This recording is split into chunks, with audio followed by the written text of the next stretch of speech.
Okay, students, I started the recording, as you may have seen on your screen. Let me see if there is anything in the chat. Okay.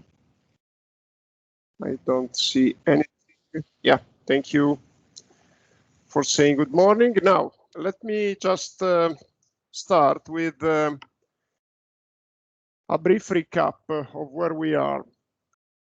And let me share my screen. 1 second, it's here. Okay, and let's click on tutorials of Harbour Engineering in my website. First of all, I am updating some of the lectures. I need to make sure that I am also updating on Virtuale, which I'm not sure it's fully updated. Let me just to see while we wait for other students.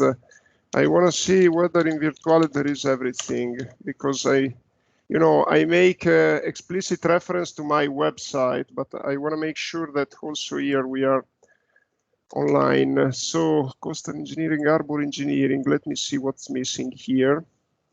I think there is, okay, I think there is more than there is on my website, so I think it's okay. Still, I have to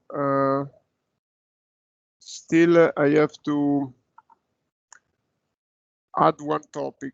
What you can see in Virtuale, actually, as I said, it's a bit more than what is on my website, because on Virtuale, it is shared with Professor Archetti, and therefore you can see that there are some things that were inserted by her, like the final link.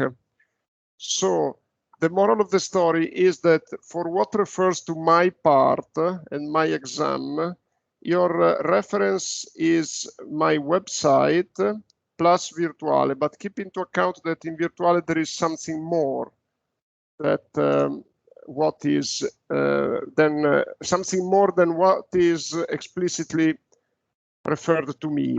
So I suggest that for preparing the exam, you have a look at my website, and then if you need something more, then you can go in Virtuale. In Virtuale, there is still one topic missing, which is what I'm teaching today, because it was just added in my website. So I will have a look, and maybe that there is something that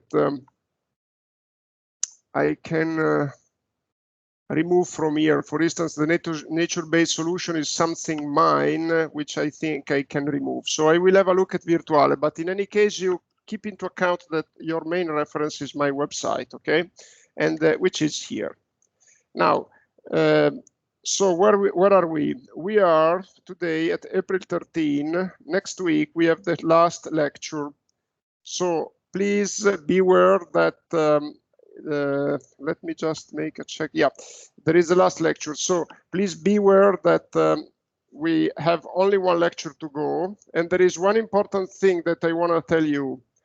Next Tuesday, which is the last lecture, I will give to you the official survey of students' opinion, which is for me very important. It's very important because I really rely on your feedback. And it's a formal survey which is proposed by the university. It's anonymous, and I will get the results only after a few months, so after your exam. And I really rely, as I said, on your feedback, and please make an effort to attend next Tuesday. Because first, it's the last lecture, so I will give you some information. There will be the opportunity to say goodbye for some time, because we will meet again, of course, during the exams. And also there is the survey. So if you could please spread the word. I will also send a message in the Teams chat and a message through Virtuale. If you could please invite your colleagues to attend next Tuesday. If you are busy, it's just enough. It's just sufficient if you attend for the first hour. I will propose the survey to you at the beginning of the lecture, and therefore it's something that you can really make in a few minutes. And if you are busy, then you can leave the lecture, no problem at all. But please make an effort to attend. So this is the first thing that I wanted to tell you. Second thing, as you know, because you received a message from the rector, next week we are allowed to teach again in physical presence. So I think it may be a nice opportunity for us to meet in person, but I know that some of you may not be able to do that. So please be aware that if you want to attend in physical presence, you have to book through presente.unibo.it. And it's extremely important that you book and debook if you change your mind. Actually, if some of you are in physical presence, if some of you book through Presente, I'll make an effort to come to Ravenna and teach in physical presence. But I would say that we need at least 3 persons to justify that, because otherwise, if there is only one person, it's not productive, because the interaction between the teacher and the students then becomes even more complicated with respect to making the lecture in streaming only. Because in any case, even if I teach in physical presence, of course, I will need to teach also in streaming. And, you know, I am not really sure that the effectiveness of the lecture in mixed mode, hybrid mode, whatever you call it, is better than a lecture that is given in streaming only. So if it's only for one person, I don't think it is worth doing that. If it is for 2 persons, let's see. And if it is 3, that's fine. I have no problem in taking the train, coming to Ravenna and teach. And this would be also nice for me because it's the last lecture I can have the opportunity to meet you in person. And can you please write on the chat if you plan to attend in physical presence next Tuesday, so I can get an anticipation of that. But in any case, besides writing on the chat, please remember that you need to book on Presente, okay? I hope it's clear. And now, let me see how many students we have now. It's 5, okay. Okay. So again, I invite you to write on the chat if you have an intention to attend in physical presence next Tuesday, okay? And or given that you are only 5, just write on the chat what is your intention, what you would like to do next Tuesday. Now, besides this, I still have to talk with Professor Archetti for the exam dates. But I commit next Tuesday to give you the dates. But again, I would like to tell you that there will be a date which I think maybe it's okay.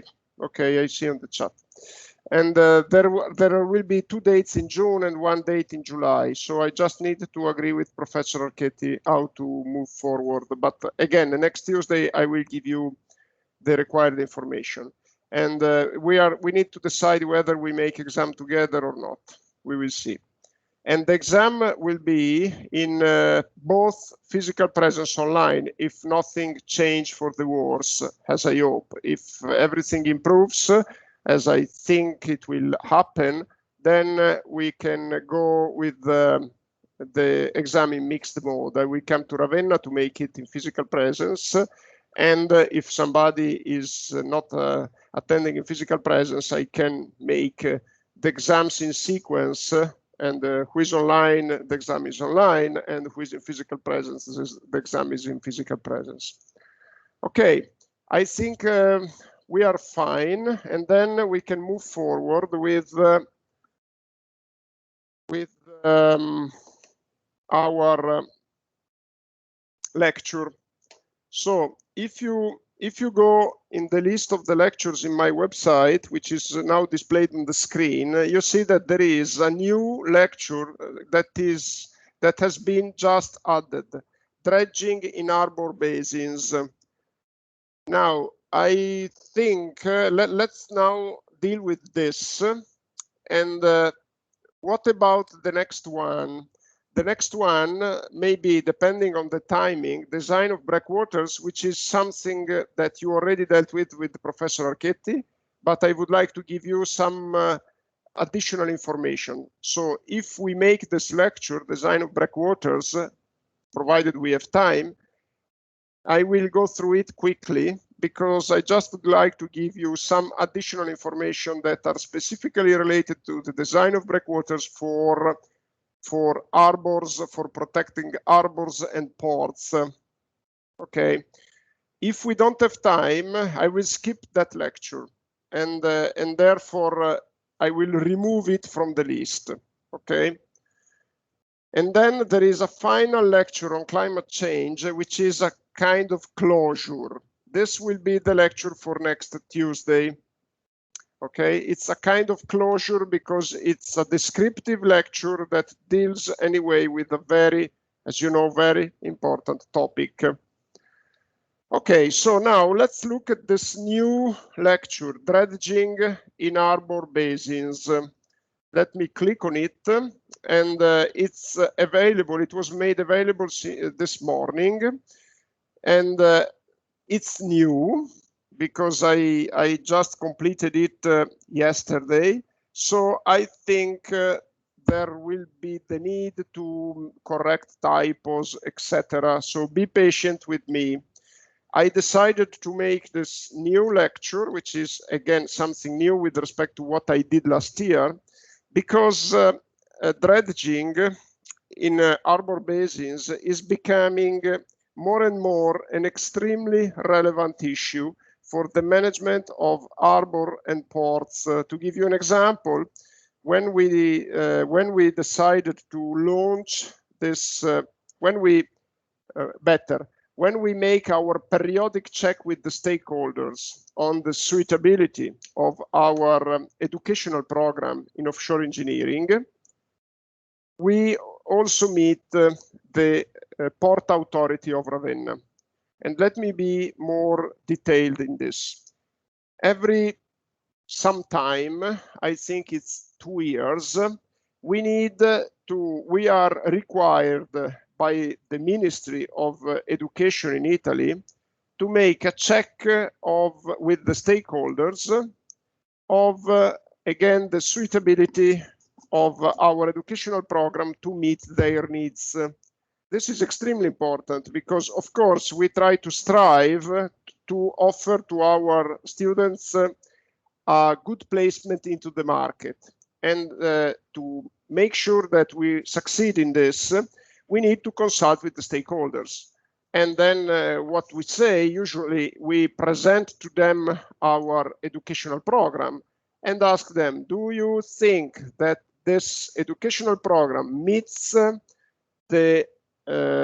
your expectation in terms of problem solving, in terms of suitability of potential job candidates to satisfy your needs? And they give their opinion. And what they said last time was that indeed the dredging is becoming more and more important for the management of the Port of Ravenna. And this is why we decided to particularly focus on this topic, dredging when revising our programs. And this was what stimulated me in preparing this lecture. Dredging is something that may require, in order to be dealt with in detail, a lot of time, because it's a very extended topic. But what is important, I think, in our context, given that our program is offshore engineering, not specifically harbor engineering, what is important, I think, is to provide an overview, a technical overview, and which should be particularly suited for the needs of the stakeholders in terms of engineering. And this is the purpose of this lecture. It's a lecture that was conceived to be delivered in 3-4 hours. And And now let's go through it. It also gives an opportunity for me to give some additional details on topics that I already mentioned, because we also mentioned mud treatment, dredging, mud treatment, and I think it's an opportunity to give additional details on these topics. Now, I make reference to this new web page, new lecture, but it will be a mixed use of the Blackboard and the figures that you can see here. So just focus on the figures. So let me see this figure here, and let's do like that. Just 1 second, because I think it is much better if I do like this. So let me move this window here. Okay, it's still visible to you, I think. Yes, perfect. And then let me see. I need also to make the graphic blackboard ready. So on the second screen, I need to put the graphic blackboard. Okay, very good. Very good. I am almost fine. So now let me put this this figure in. Let me put this figure in first. Okay, on the screen.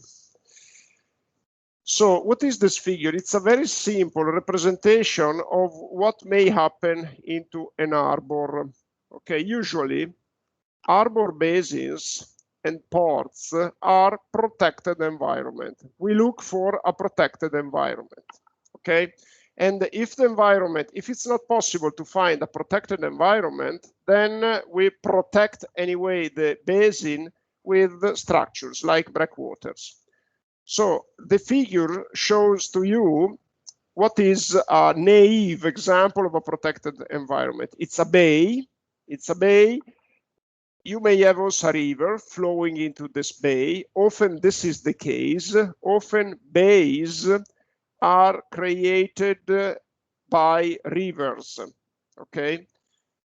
But this is a very simple example where I didn't display a river. It's a bay where you may decide to place a port because it's a protected environment. The reason why we want a protected environment is clear. Okay, we want to make mooring operations easier. Okay, so we don't make a port in a very exposed area, exposed to waves, exposed to currents, because of course, in this case, mooring operation and also the safety of moored ships would be compromised. Okay, so we look for a protected environment. The problem with the protected environment is that you have water from the sea getting into the environment.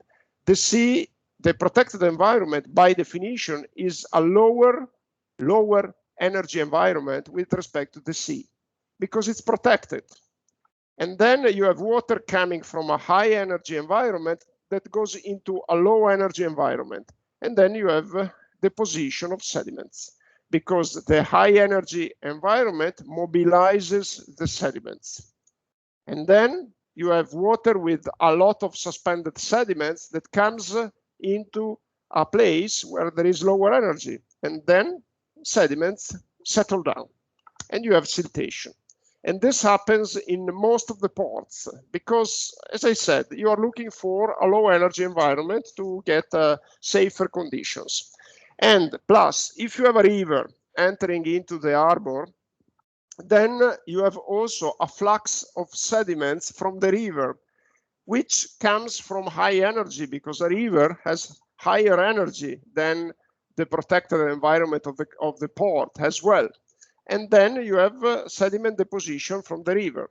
Also, you may have from the land release of sediments caused by human activities. And like, for instance, if you have sewer systems that even after treatment, they release water into the protected environment, then you have suspended sediments even after treatment. So you may have many sources of sediments that come into a low energy environment, and you have unavoidably siltation. Also, you have the result of the washing operations of ships. Again, washing operations create deposition of muds, which in some cases may be contaminated. Think of oils or material that results from washing the ships. And the ships are, of course, dirty because they bring goods, they bring a lot of things that may be polluted, may be in any way, may bring sediments. And therefore, what happens is that you have siltation, and siltation is a problem because it reduces the depth of the Harbour basin, and it may be very significant. I mean, we may have siltation of about 1 meter per year in some harbors. I will show you some data. And it follows that you need to remove these muds. And the way you remove them is through dredging, okay? Now, this dynamic of sediments, of course, it's very complicated. It's not easy to model. And so it's not easy to understand, not easy to model. And why do we need to model it? Because we need to make predictions. We need to make plans for dredging. And keep in mind that dredging is a costly operation, but it's not only a matter of cost, it's also a matter of environmental impact, which is something very significant. Now, I want to show you one thing, and which is an image from a website. And let me check, where is my mouse? Here it is. Let me open a new window, and let me go to Google, or let's search here directly. And I wanted to go to the website of Leo van Rijn, who is a retired professor in, he was teaching at the Delft University of Technology. He is a very well-known professional. It's one of the world's leading experts in coastal engineering and harbor engineering. So let me go to his website, Leo van Rijn. And sediments, let me just check in Google. And then we get here, leovanrijnsediment.com. This is the website I want to show you. And it is very interesting, but let me show you two things. First, in this website, this image here, let me just, this one. This one is a representation of what, look at the lower part of the picture. It's a representation on a picture of what happens, okay? And it's very similar to the naive figure that I proposed to you. And you see here that there are groins which protect an harbor. The harbor has a river flowing into it. And you see that there are displayed there the various dynamics of sediment transport, waves, longshore sand transport, and there is also the possibility of, you see, in-outflow from the harbor, which means also across shore sediment transport, and also sediment siltation from the river. And in the upper part of the figure, you see some representation of the dynamics of velocity and the sediment concentration, okay?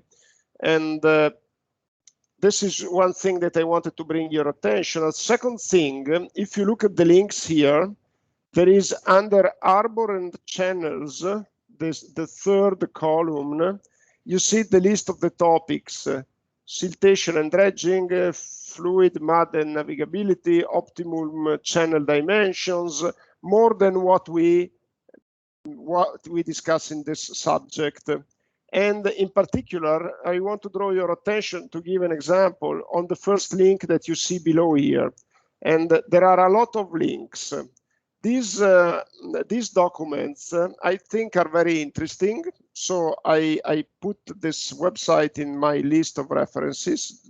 Just let me check if indeed it's there. Let me just go to the end of. Yes, it's there. Very good. And these documents, I find them a little bit. They are a little bit mathematical. They are not easy to really understand because their treating, their discussion is very applied. So it's very useful from this point of view. But on the other hand, given that it's focused on applications, there is a lot of the discussion that is based on the use of empirical relationships, and therefore it's not really easy it's not really helpful for understanding the theory, which is something that I'm instead very interested on. But still, I think these links may be for you a very useful reference. Let me just open the first one. And the first one, why the first one? Because I want to give you an overview of the numbers. This is a table. Look, this material is protected by copyright, so I cannot embed it in my website. I can only put links, okay? And but I think these numbers are interesting. These are observed siltation rates. Give an order of magnitude to you. And you see, first of all, the headings of the columns. The headings tell you what are the important drivers of siltation. So distance to open sea, which means if the harbor is very close to the open sea, you have higher siltation. Very good. Area of the basin, of course, a large basin in terms of volume has a larger volume of sediments. The area of the entrance, which is below mean sea level. Of course, if you have a large entrance, more sediments come in. And then tidal range and duration. So it's important because tides bring sediments, tidal currents. Peak tidal current outside entrance, it's a velocity of the current, the peak velocity. It's also an important driver. Concentration outside, which means concentration of sediments into the sea. Of course, the higher the concentration of sediment into the sea, and the higher the siltation rate. This is understandable. Density difference. Yes, if you have a low density of sediments into the basin, of course, there is a higher possibility that you have sedimentation, because it means that you have a lower energy and therefore higher sedimentation. And then finally, you get the last two columns, which are, I think, very interesting. The sedimentation volume per year, and it's the dredging volume. Of course, this number should be related to the area of the basin. Okay, this is absolute volume. It's not a specific volume. So for larger basins, you expect more mud, of course, in terms of volume. But then you have the indication of the thickness, and the thickness is like a specific volume. Okay, it's a volume per unit area, which is something independent of the area. So let's see. You see that the sedimentation thickness is maybe well above 1 meter, which is a lot. I mean, 1 meter per year. Okay, and then in terms of volume, you see the numbers. It's millions of cubic meters of material. It's not a minor issue. You know, when you have to move 1 million of cubic meters of mud, it's a big issue. Okay, especially if you don't know where to dispose them. This is a relevant problem, no? Where do I bring the mud? It's not easy. Okay, and here this table gives a lot of numbers. What you have to memorize here, it's the list of these drivers. Let's see if I can select them. Yes, I can. Okay, let's stop here. Because this could be a question at the exam. Like, what are the drivers of siltation into an harbor basin? And then distance to the open sea, area of the basin, area of the entrance below mean sea level, tidal range and duration, peak tidal velocity of the tidal current, concentration outside, and density difference. Okay, just look at these numbers and you may find some indication. Okay. Okay, and also the list of these drivers, it's reported in my lectures. So you don't need to look at the PDF to learn what the drivers are. Another important consideration that I would like to make, and let me go back to the page of Leo Van Rijn, just to put it on the screen, is another consideration that I would like to make is that harbor siltation, it's higher in salt and brackish water than in fresh water, but higher, a lot higher, up to a factor of 5. We observed the siltation rates in salt water and brackish water that are up to a factor of 5 higher with respect to siltation rates in fresh water. What is the reason why in the presence of salt water we have more siltation? Because it's not immediate. And it's given by, of course, a possible higher concentration of sediments, because salt water is associated to seawater, and in seawater usually for the effect of waves, for the effect of sediment transport, I mean sediment transport is very relevant, and it's often more relevant than in the rivers. Why this? Because in the rivers, I mean sediment transport in rivers is high, but when the rivers come to the sea, they have already settled down most of their sediment load. And when approaching the sea, the rivers have a very low energy. So think about the energy of a river getting into the sea, and think about the energy of the sea in the presence of waves. It's clear that the energy of the sea is higher.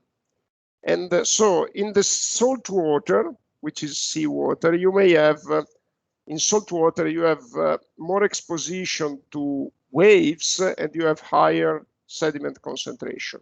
But also there is in salt water the presence of stratified flow, which means that the difference in salt content, in salinity, gives rise to flows in the vertical direction, which contribute to moving the sediments, contribute to bringing the sediment from the seabed, from the bed of the body, of the water body, to the surface.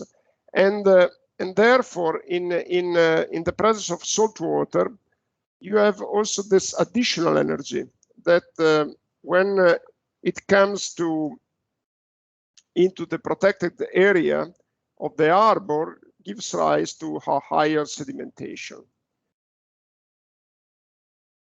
Another consideration, contamination of muds is an issue, because I already said that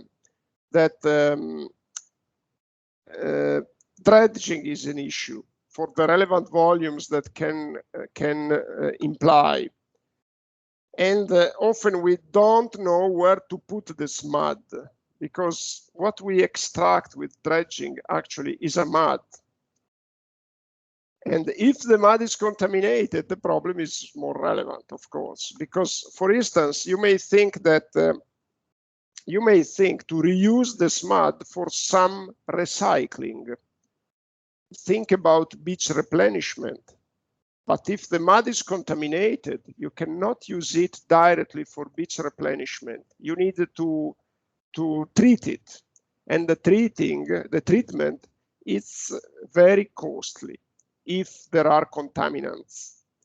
Another reuse that you may make of the muds is for fertilization, but again, not possible. It is not possible if the mud is contaminated. Another use may be, for instance, to dewater the mud and use it for land filling. Again, contaminated mud, it's a problem to use it for land filling. Land filling means that you can use the mud to reclimate land. So if you have a brackish area with marshes, for instance, you can use land filling to drain the area. But again, if the mud is contaminated, this is a problem.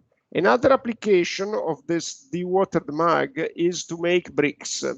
It's possible to use the mud to make bricks to be used for constructions. But again, in this case, if the mud is highly contaminated, it may be an issue. So the knowledge of the quality of the sediments, the quality in terms of their chemical composition, the presence of contaminants, this is another topical issue. Okay, but let me now focus on the engineering part of it. Okay, so what do we need as engineers to do? So what is the question that stakeholders ask us? The questions are to make plans for dredging, to estimate the costs, and to make plans for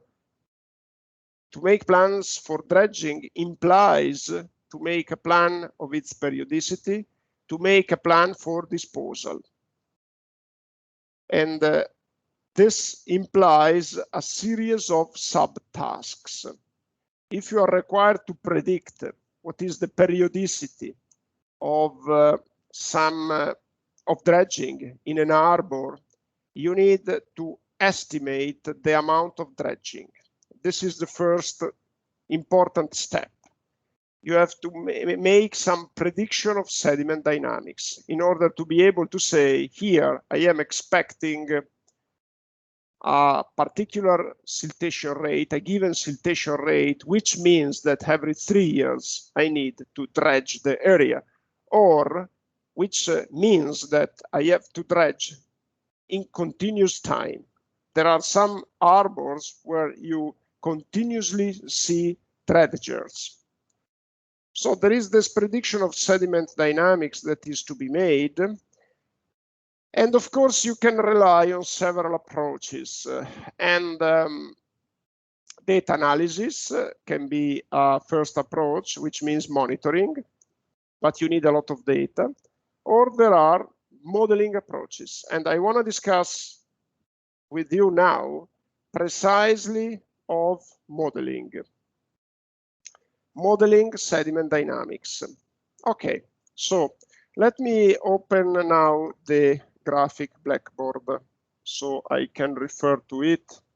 And if I am required to write on the blackboard, then I also speak slowly. But I think I need to change my screen sharing. So 1 second. Here we are. Okay, now it should be screen 2. So let me see if I go back to the previous page. Yes, it's automatically changed. Okay, this is my preferred solution. Okay, so let's now use the Blackboard to initiate this discussion on everything is reported on the website in the lecture. Okay, and by the way, given that I'm not reading the lecture, I'm not checking if there are still typos, etc. If you see mistakes, typos in the lecture as you study it, I would really appreciate if you could send to me a note.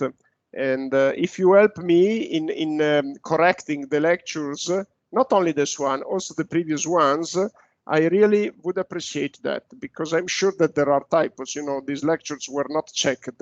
When teachers write a book, the book goes under review.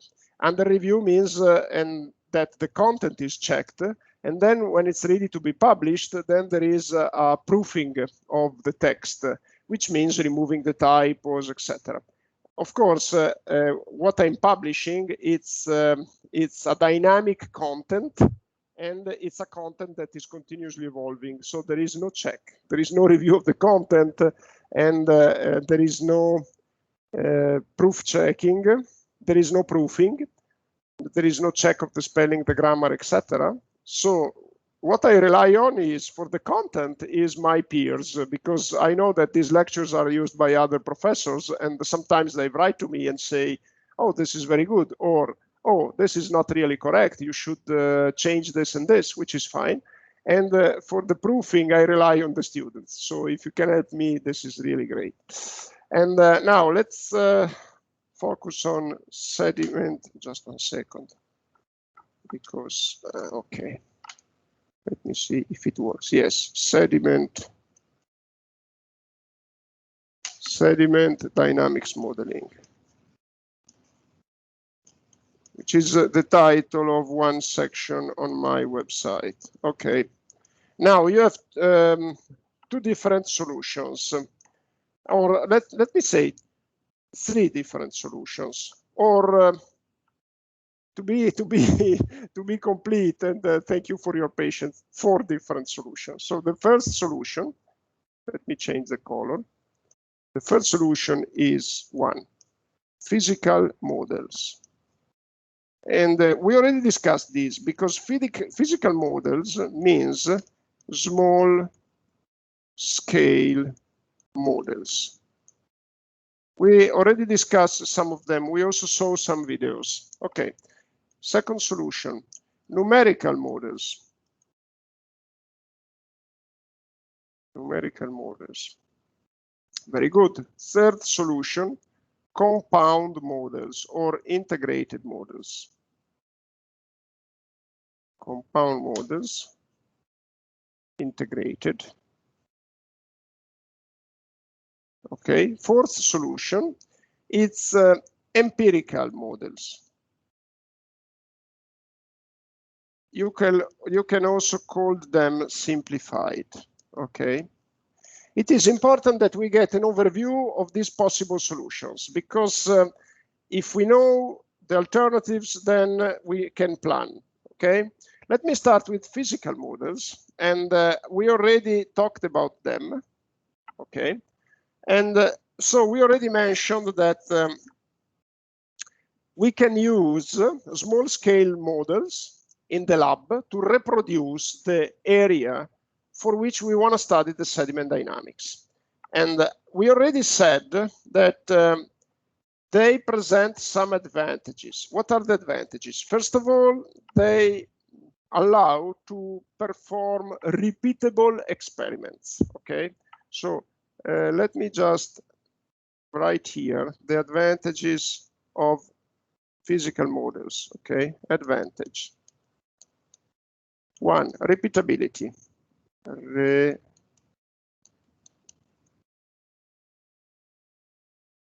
Repeatability. Okay. 2, 3D processes. What does this mean? Physical models have a higher capability with respect to other models to reproduce turbulence, which is typically a 3-dimensional process.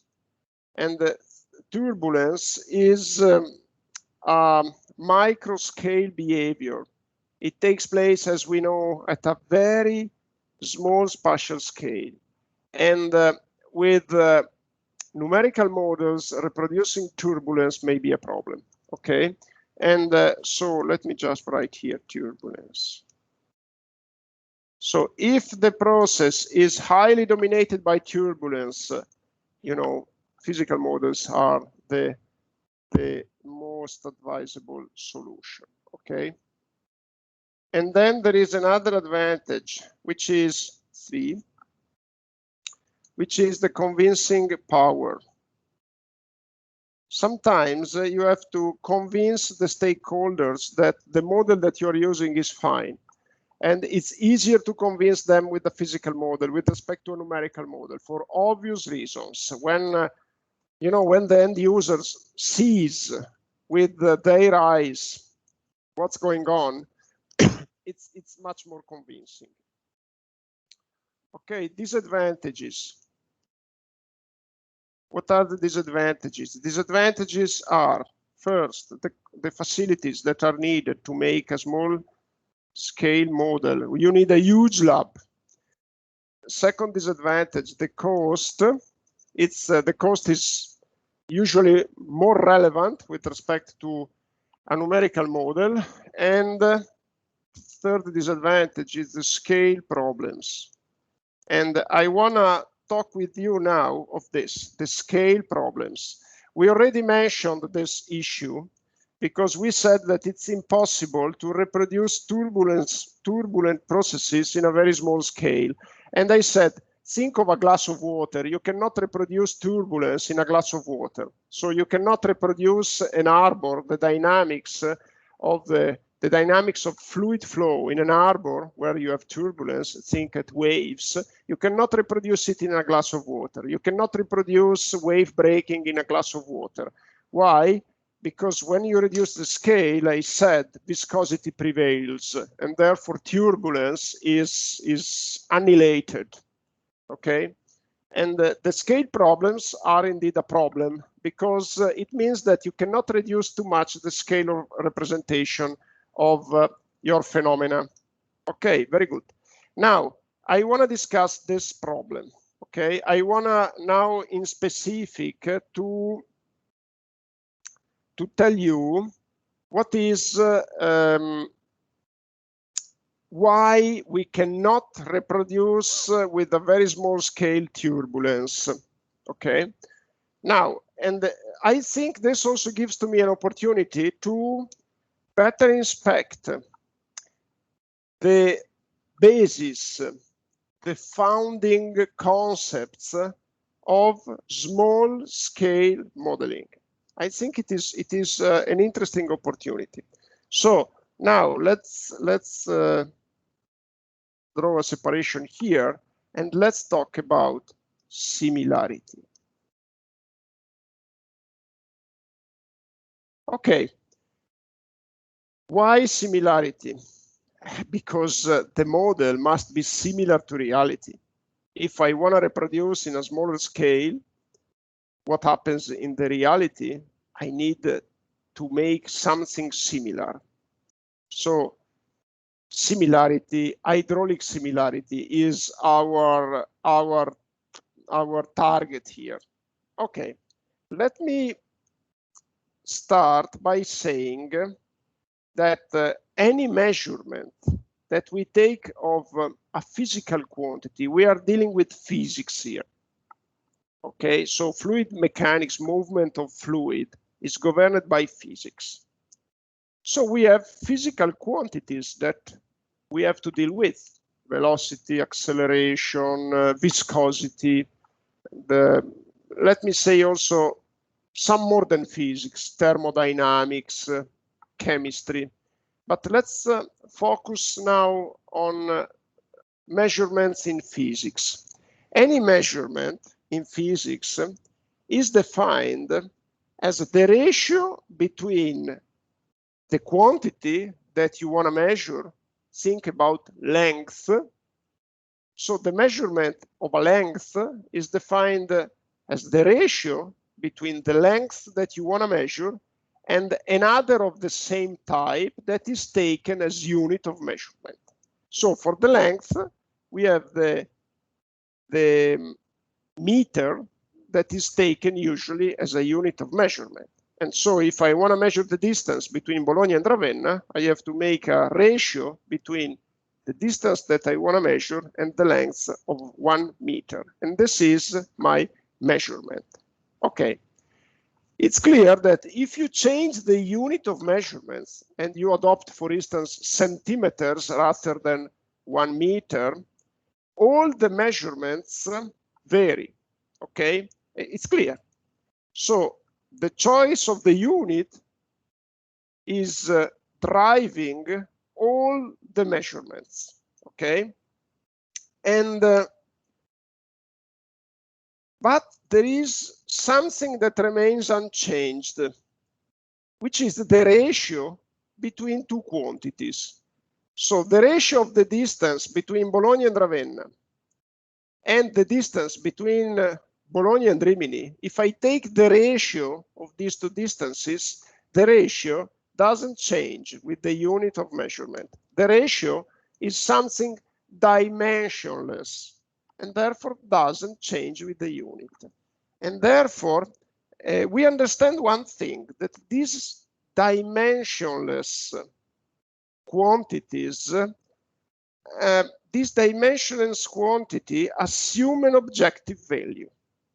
So you understand the importance of what, to be very practical, that in your model, the dimensionless quantities are the same than reality, okay? The same as in the reality. So you understand the importance of dimensionless quantity. And now let's go back to the measurement, okay? The measurement in terms which is not dimensionless. And another important consideration that I want to make, there is a well-defined relationship between the measurement of different physical quantities.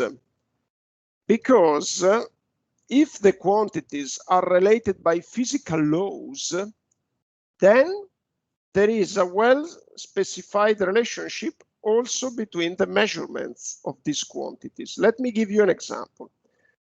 Velocity is computed with the well-known relationship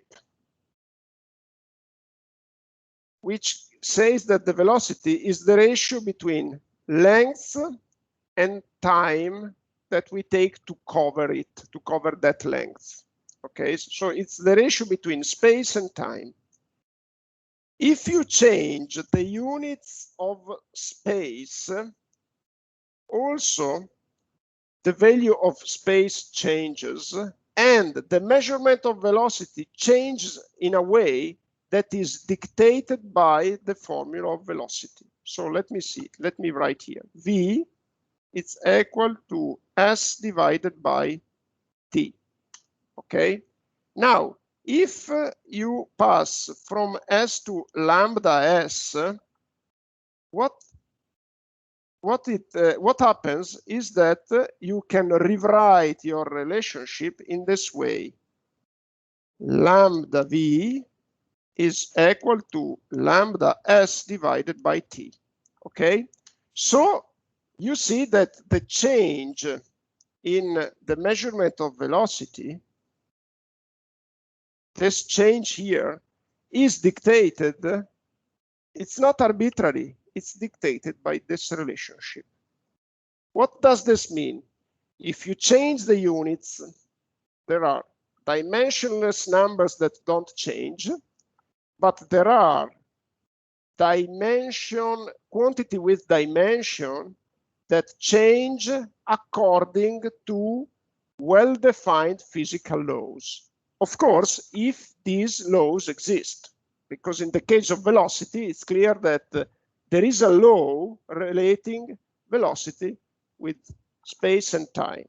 And therefore, if this relationship exists, you have to take it into account. Okay, so what is the meaning from a practical point of view of this reasoning that I am making? The meaning is that when you change the units in a model, and of course you change the units because the length in a model is changed. And so a distance that was 10 kilometers in the reality, in the model may become 1 kilometer, which means that you basically changed the measurement, okay? which is like changing the units, because it's the same thing. Instead of changing the unit, you can change the measurements. And then, what does this mean? It means that if you change the measurements in the model, you don't change dimensionless numbers, which must be preserved. But on the other hand, you change the measurement of all the quantities that are derived from the measurements that you changed. Okay? And it is important that we understand this, because it means that in a small scale model, the velocity of the flow is not the same. Because you see how the velocity changes. It's depicted here. Okay? If I change the measurement of the space, also you have a change in velocity. And this is not really something that you can understand easily. You may have expected that the velocity of water in a small scale model in the lab is unchanged with respect to the reality. This is not true. If you change the measurement of space, you may change also the velocity. Okay? And unless you make other changes to try to compensate for it. Like you could change time here, okay? And time also may change. So what in the reality happens in 1 year, in the model may happen in 1 hour. Because of course, also time may change if you change the length. So on the one hand, we have to make sure that we understand these changes. We understand what changes in the model with respect to the reality. On the other hand, we have to make sure that dimensionless quantities don't change. Okay? If we build a model with a dimensionless quantity that changes, there is something wrong there. Okay, this is the basic concept. And actually, now what I want to prove to you is that if you make a small scale model of fluid mechanics, it's impossible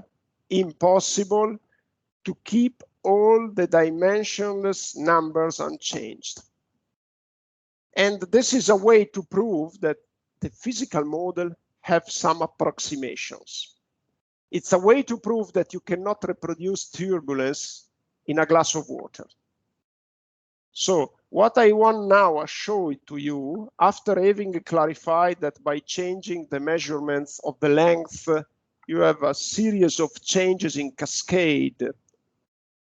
What I want now to prove to you is that it's impossible in a small scale model to keep all the dimensionless quantities unchanged. Okay, now let's make this demonstration, and which I say again, it's important because you understand the approximations. So we are not interested in the theory for the sake of theory. We are interested in the theory because we can understand what is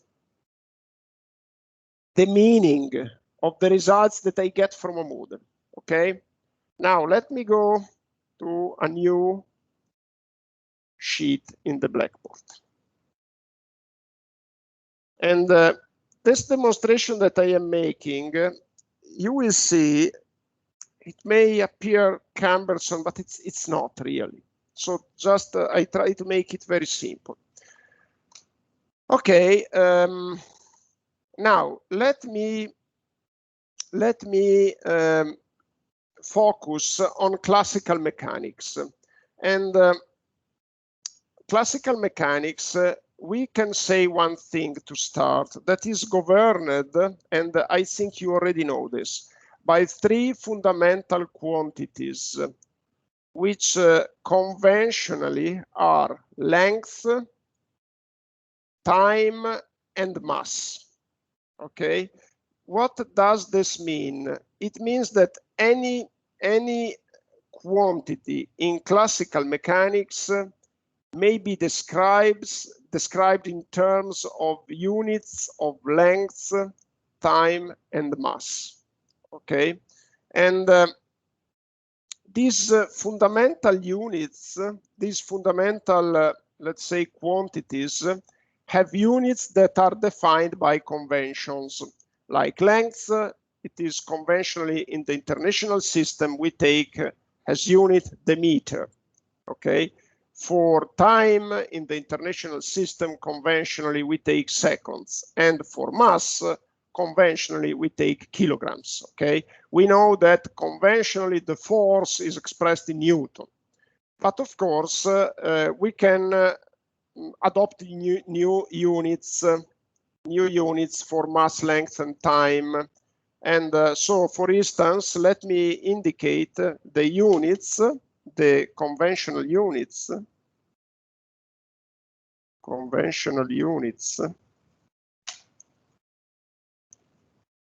These are length, mass, time. Okay. Now let me fix new units. And the new units, let's call them like, for instance, RM. I am using RL. I am using the same symbol as in my website, RM, with the subscript, because I want to use the same symbol, RL, RM, RT. Okay, so these are new units. Very good. Very good. Now, let's consider another quantity. Another quantity, like, for instance, let's consider the quantity A, okay, which is a different quantity. It can be velocity, for instance, okay? Velocity, it's given as we have seen before. And what is the unit of velocity then, after I change the units of RL, RM, R tau? There is, we can write the new unit for this new quantity A in terms of a general relationship as a function of RM, RL, RT. And we already know this because I have shown to you before that, for instance, the unit for velocity can be expressed as a function of the new unit for length. Okay, and now what is the shape of this function f? The shape is dictated by physical laws, as I said before. Okay, and it can be proved that this function f and the overall relationship that you can see there can be written in this way. Okay, we can say that RA is equal to Rm to the power of alpha A, RL to the power of beta A, and RT to the power of gamma A. This can be proved because if you consider any physical relationship and you study, depending on that relationship, like, for instance, the definition of velocity, you study how the units of velocity changes with respect to the changes in the units of length and time, you can see that you can reduce any kind of such relationship to the form that I have written here. Of course, the exponents may be zero. Like, for instance, velocity doesn't depend on the unit of mass, yes.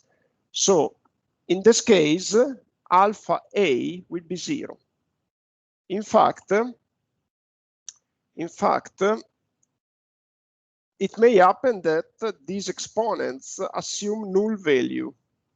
Now, if the three of them, the three exponents, alpha A, beta A, and gamma A, are all equal to zero, then we conclude that the unit of A doesn't change at all if we make a change in the unit of length, mass, and time.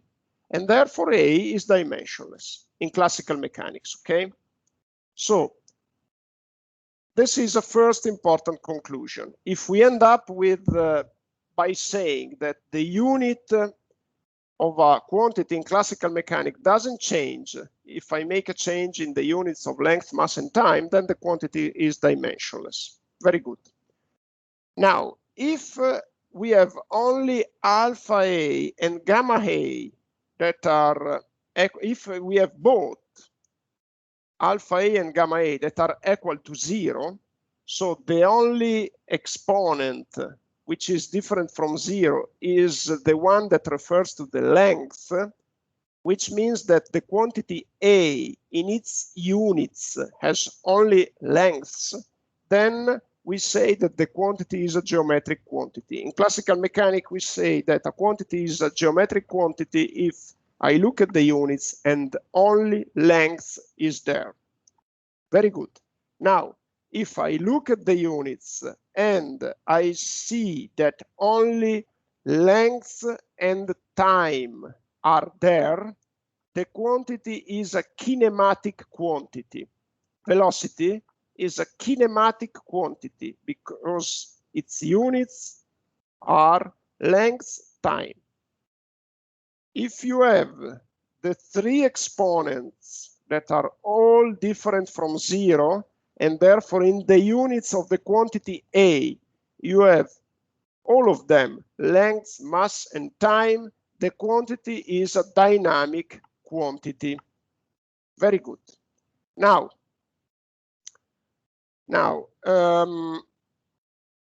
what happens in fluid mechanics?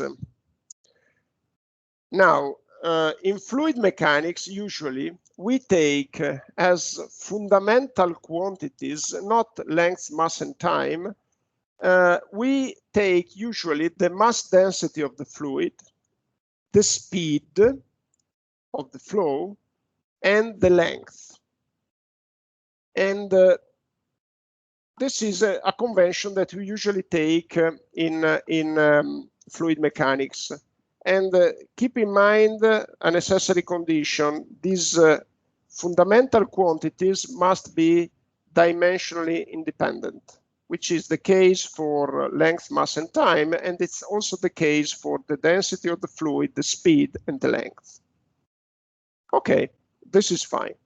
On the other hand, and this is a step in my reasoning that you need to carefully focus on. We can prove that fluid mechanics phenomena can be fully described by 9 quantities. Now, the fundamental quantities are 3, those that are dimensionally independent. With the units of these fundamental quantities, I can describe all the quantities in fluid mechanics. Very good. On the other hand, I just said that in order to fully describe fluid mechanics phenomena, I need 9 quantities. What does this mean? It means that these 9 quantities, some of them, given that they are more than the fundamental quantities, some of them, 6 of them, because 9 is 6 more than 3, 6 of them can be described in terms of units through the units of mass density of fluid, speed, and length. I repeat my reasoning and I try to write on the blackboard because I think this is something that has to be digested. So, fluid mechanics.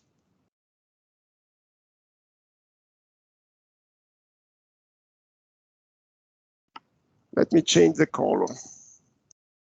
3 fundamental quantities.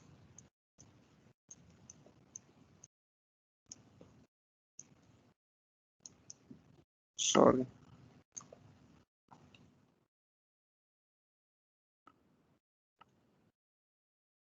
Quantities. quantities, okay. Okay, which are rho, mass density V, and length L, okay? And then we have full description. Oh, these three fundamental quantities are dimensionally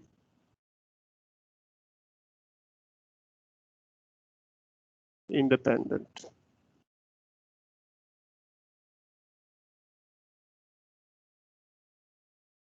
And dimensionally independent means that if you look, for instance, at the first of these, which is mass density, you cannot describe the unit of mass density in terms of units of the other two, velocity and length.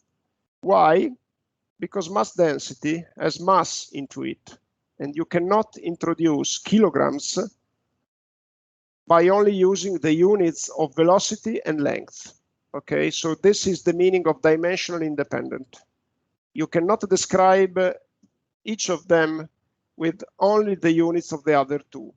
You can make the same reasoning for velocity. Now, on the other hand, the full description of fluid mechanics requires 9 quantities. 9 quantities. I now list what these quantities are. Okay, let me make a description here.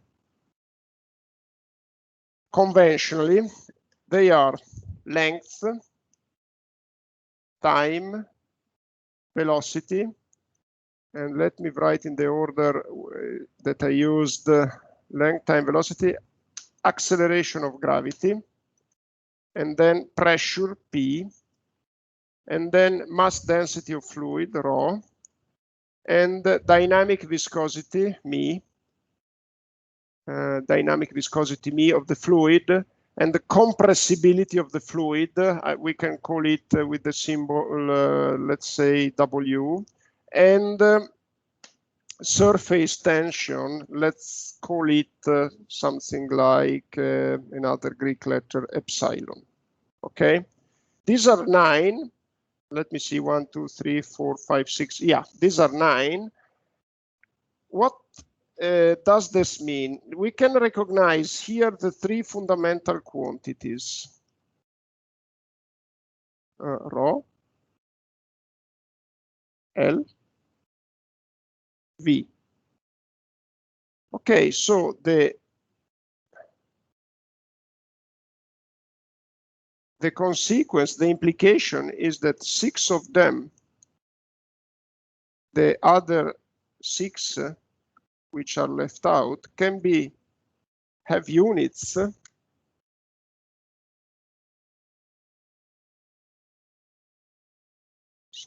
have units that can be expressed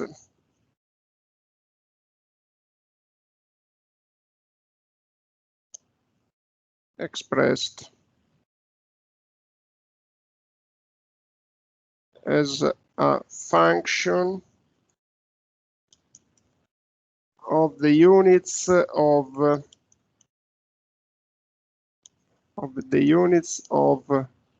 L, V, rho.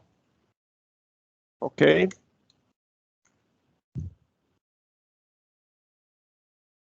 And what also follows it is that all 6 of them can be expressed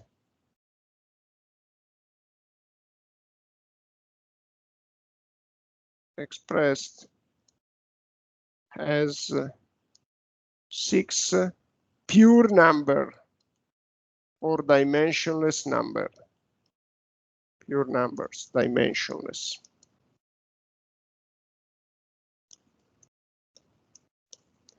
Okay, so in classical mechanics, I have 3 fundamental quantities, which in fluid mechanics are length, velocity, and mass density of the fluid. But fluid mechanics can be described fully by 9 quantities. Also, let me say that if you add the chemistry and thermodynamics, the number of the quantity has to be increased, okay? Now, given that I can describe everything in fluid mechanics with 9 quantities, it follows that I can describe everything in terms of the 3 fundamental quantities and the 6 dimensionless numbers. Now, which means that in fluid mechanics, these 6 dimensionless numbers have to be preserved in the model. So it is extremely important that I now understand what are these dimensionless numbers, okay? And let me just write them here. They are the Reynolds number, and you know it because you took some fluid mechanics in your background. So you know what is the Reynolds number. The Reynolds number allows me to quantify turbulence. The higher the Reynolds number, the higher the turbulence, okay? So its physical meaning is turbulence. Very good. Now, let me, the second one is the Froude number. I think you also know the Froude number. Froude number. And this is particularly important to quantify the role of gravity in with respect to the inertia to characterize your flow. So there are flows where gravity is like river flow, it's the main driver. There are flows like pipe flow where gravity doesn't matter. It's the pressure that makes, it's the inertia that makes the flow to assume its main behaviors, okay? So the Froude number, let me say, role of gravity. And of course, these two numbers are extremely important in our case, okay? Because the role of gravity in the marine environment is extremely important. And now there are other numbers, okay? Let's forget about them. In my web page, there are listed all the 6 numbers. I just want to focus on these 2, okay? And in the web page, there are more details. But for me, and also for the exam, it's important to focus on these 2 numbers, okay? And so I think it is important that we also write how they are defined. And you may remember this relationship, but I think it is important that here we define them. So the Froude number is given by a ratio between the force of inertia and the force of viscous friction. So you can express it in this way. You have the mass density of the fluid at the numerator. You have a representative length of the fluid squared, which changes in pipe flow. It's given by the diameter of the pipe. In open channel flow, this is given by the flow depth. And it's a representative length, which changes depending on the process. And then you have the square of velocity, okay?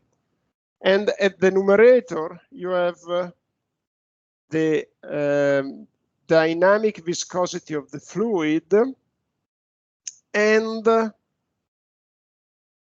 representative length and the velocity. And therefore, you can simplify it as the ratio between rho L V at the numerator, and at the denominator, you have the dynamic viscosity. Okay, this is the Reynolds number. Froude number and then it's almost time that we make a break.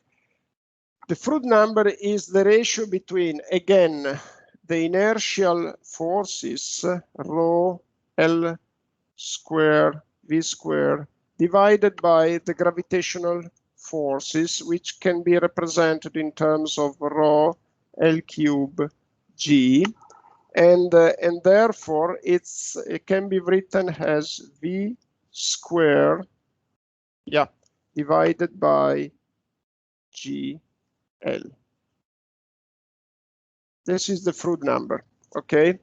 And what is important is that we focus on the units, because what I want to prove is that I cannot make sure that both these numbers are preserved in a small scale model. Okay. Good. I think it's time to make a break, because you know, this reasoning, even if it's not particularly complicated, but there is still something that needs to be digested. And I think then that, according to my experience, the problematic step here is to understand the difference between fundamental quantities and the quantities that we need to come into play to describe a process. And the fundamental quantities, you have to think of the units. The fundamental quantities are three quantities that, by combining them together, you can describe the units of any quantity in fluid mechanics or in classical mechanics, which is the same. And we can prove that they are three. We can choose them whatever we want, with the only condition that they are dimensionally independent. So again, you have to look at the units in mechanics and think how many quantities do I need in terms of units to describe all the relevant quantities? They are three. Okay, perfect. So this is something that it's first to be understood. The second thing is that depending on what you are considering, and now we are in fluid mechanics, but we may add thermodynamics, we may add chemistry. You need a minimum number of quantities to describe the process that you are considering. And in fluid mechanics, these quantities are 9. With these 9 quantities that I listed to you, you can describe everything. But given that they are more than the fundamental quantities, it means that for 6 of them, of these 9 quantities, for 6 of them, I can describe the units in terms of the units of the fundamental quantities, which means that I can introduce 6 dimensionless numbers. Now, you may ask me, why 9 quantities, why 6? I mean, this is somehow arbitrary, meaning that you have seen that in my next step, I said, let's forget about the other numbers. I just want to concentrate on the Fruit and Reynolds, because now I'm focusing on Harbours. So I don't think the Mach number, the Weber number, the other numbers, they describe small scale processes. I don't think they are relevant, so I can forget them. But for describing Harbours, the Fruit number and the Reynolds number are essential. And therefore, in my model, I want to make sure that they are well reproduced. I anticipate that this is not possible. And the demonstration will be done in the next couple of hours. Do you have any question?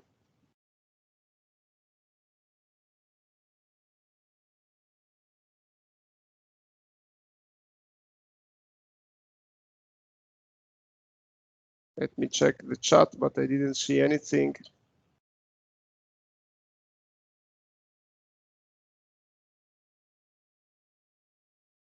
Okay, I think we are fine for now. And let's take 15 minutes break. We meet again at 11:30. Thanks.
Any questions, students?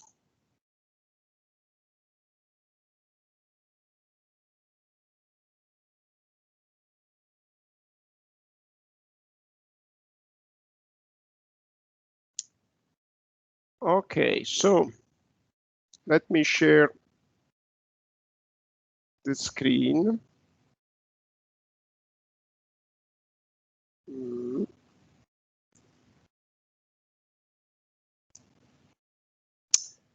Okay, here we are. I just cleared the blackboard and put the definition of the two numbers there, Reynolds and Fruit. There is one thing that I forgot to say, which I need to also to specify in my web pages. I said that fluid mechanics is completely described by nine quantities, of which 3 are dimension independent.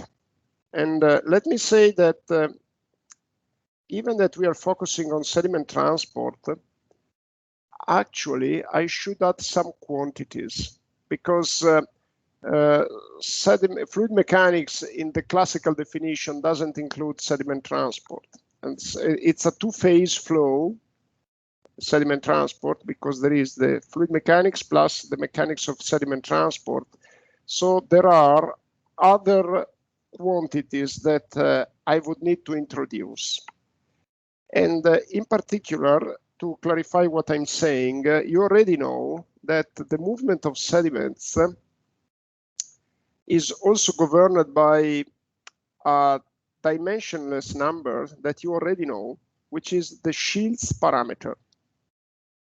And in fact, this is another pure number that I need to maintain in a physical small-scale model of an harbor. Okay, which means that actually I need more than 9 quantities to describe this process. So classical fluid mechanics needs 9 quantities, but if we add sediment transport, I should add more. And one of them is precisely the quantity that is reflected by the dimensionless number, which is the Shields number, and the quantity is the dragging force. Okay, the dragging force, it's precisely the Fruit number is a ratio between the dragging force and the gravity force on the sediments. And therefore, it is something that also must be respected, the Fruit number in a model. Okay, but this doesn't change the overall reasoning that I am making. Okay, now when I stopped, I said I want to prove to you that it's impossible to preserve these two numbers, the Reynolds number and the Fruit number. So let's try to make demonstration for that. And first of all, before I start the demonstration, let's recall that what we do when we build a small-scale physical model is essentially a change of the units. So actually, in a small-scale model, I'm not changing the units, I'm changing the measurements. But changing the measurements, changing the units is the same thing, because I already proved that if I change the units, I also change the measurements. So basically, I can say that in a small-scale model, I am changing the units. And let's suppose that we know that we have 3 fundamental quantities. Okay, length, length, mass, and time. So 3 fundamental quantity, length, mass, and time. And let me indicate with these symbols, capital L, capital M, capital T, their units. Okay, and now if we change the units, these units become different, and they become something like lambda. Oops, sorry for that. I need to make one thing. I need to move this level here. Okay, very good. Okay, very good. Now these units change to lambda L, lambda M, lambda T. Okay, very good. And so this means that I can write the measurements of these units in this way. So if I have a measurement of L, let me indicate it with LM. This, if I change the unit, this becomes equivalent to lambda L times Ln, where Ln is the new unit, okay? And the same thing for the other measurements. So measurement of time, Tm, is equal to lambda T times Tn. And the measurement of mass, mm, is equal to lambda M, Mn. Again, the subscript n, lambda n, Tn, Mn, refers to the new measurements, while the subscript M, Lm, Tm, mm refers to the old measurements. So I change the unit, I change the measurements. Okay, and then I know because we already treated this relationship that I can write the new units in a form like, for instance, for a derived quantity lambda A, the U unit for A can be written as the new unit for the mass to the power of alpha A, the new unit for the length to the power of beta A, and the new unit for time to the power of gamma A. Okay, so for any derived quantity, once that I fixed the new units of the fundamental quantities, I can derive the new unit of the derived quantity in this way. Okay, very good. Now, let me prove that once that I make these changes in unit, I cannot preserve both the Reynolds and Fruit number. Okay, and in order to prove this, I just apply the new units to these two relationships here. To these two relationships here. Okay. Now, let's apply the new units to the Reynolds number. So basically, what I can write is that given that the Reynolds number is dimensionless, lambda A is 1. Okay, so 1. And now I have to express the the Reynolds number in this way. So I can say that lambda V, look at the numerator. There is the quantity V. Then it becomes now, if I change the unit, then I have to put at the numerator the new unit, lambda V. Okay, so lambda V, lambda L, because even the L, it's at the numerator, lambda rho, oops, sorry, not lambda beta, but lambda rho, divided by lambda mi. Okay, so basically what the Reynolds numbers tells to me is that the ratio of the units, So the units of the numerator divided by the unit of the denominator is 1, because the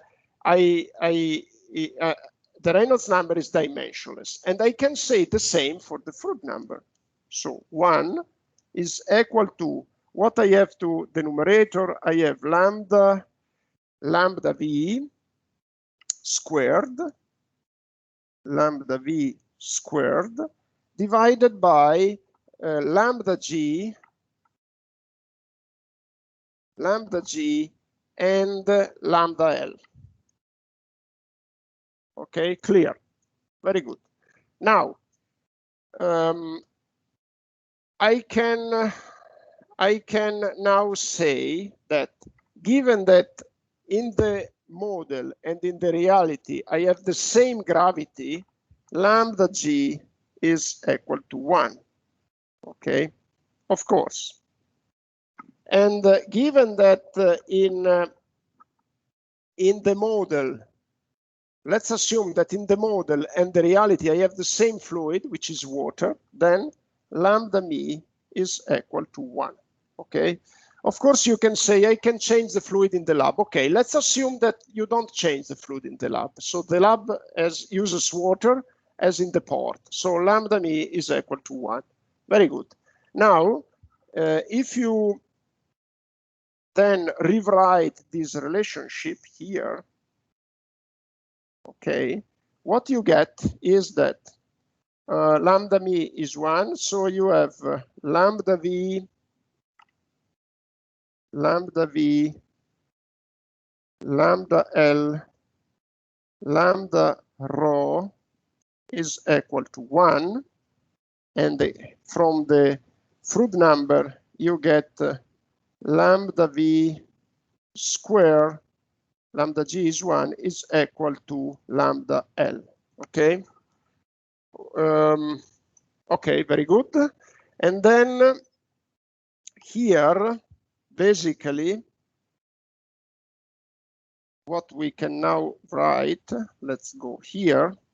So what you can write here is lambda v, lambda L, lambda rho is equal to 1.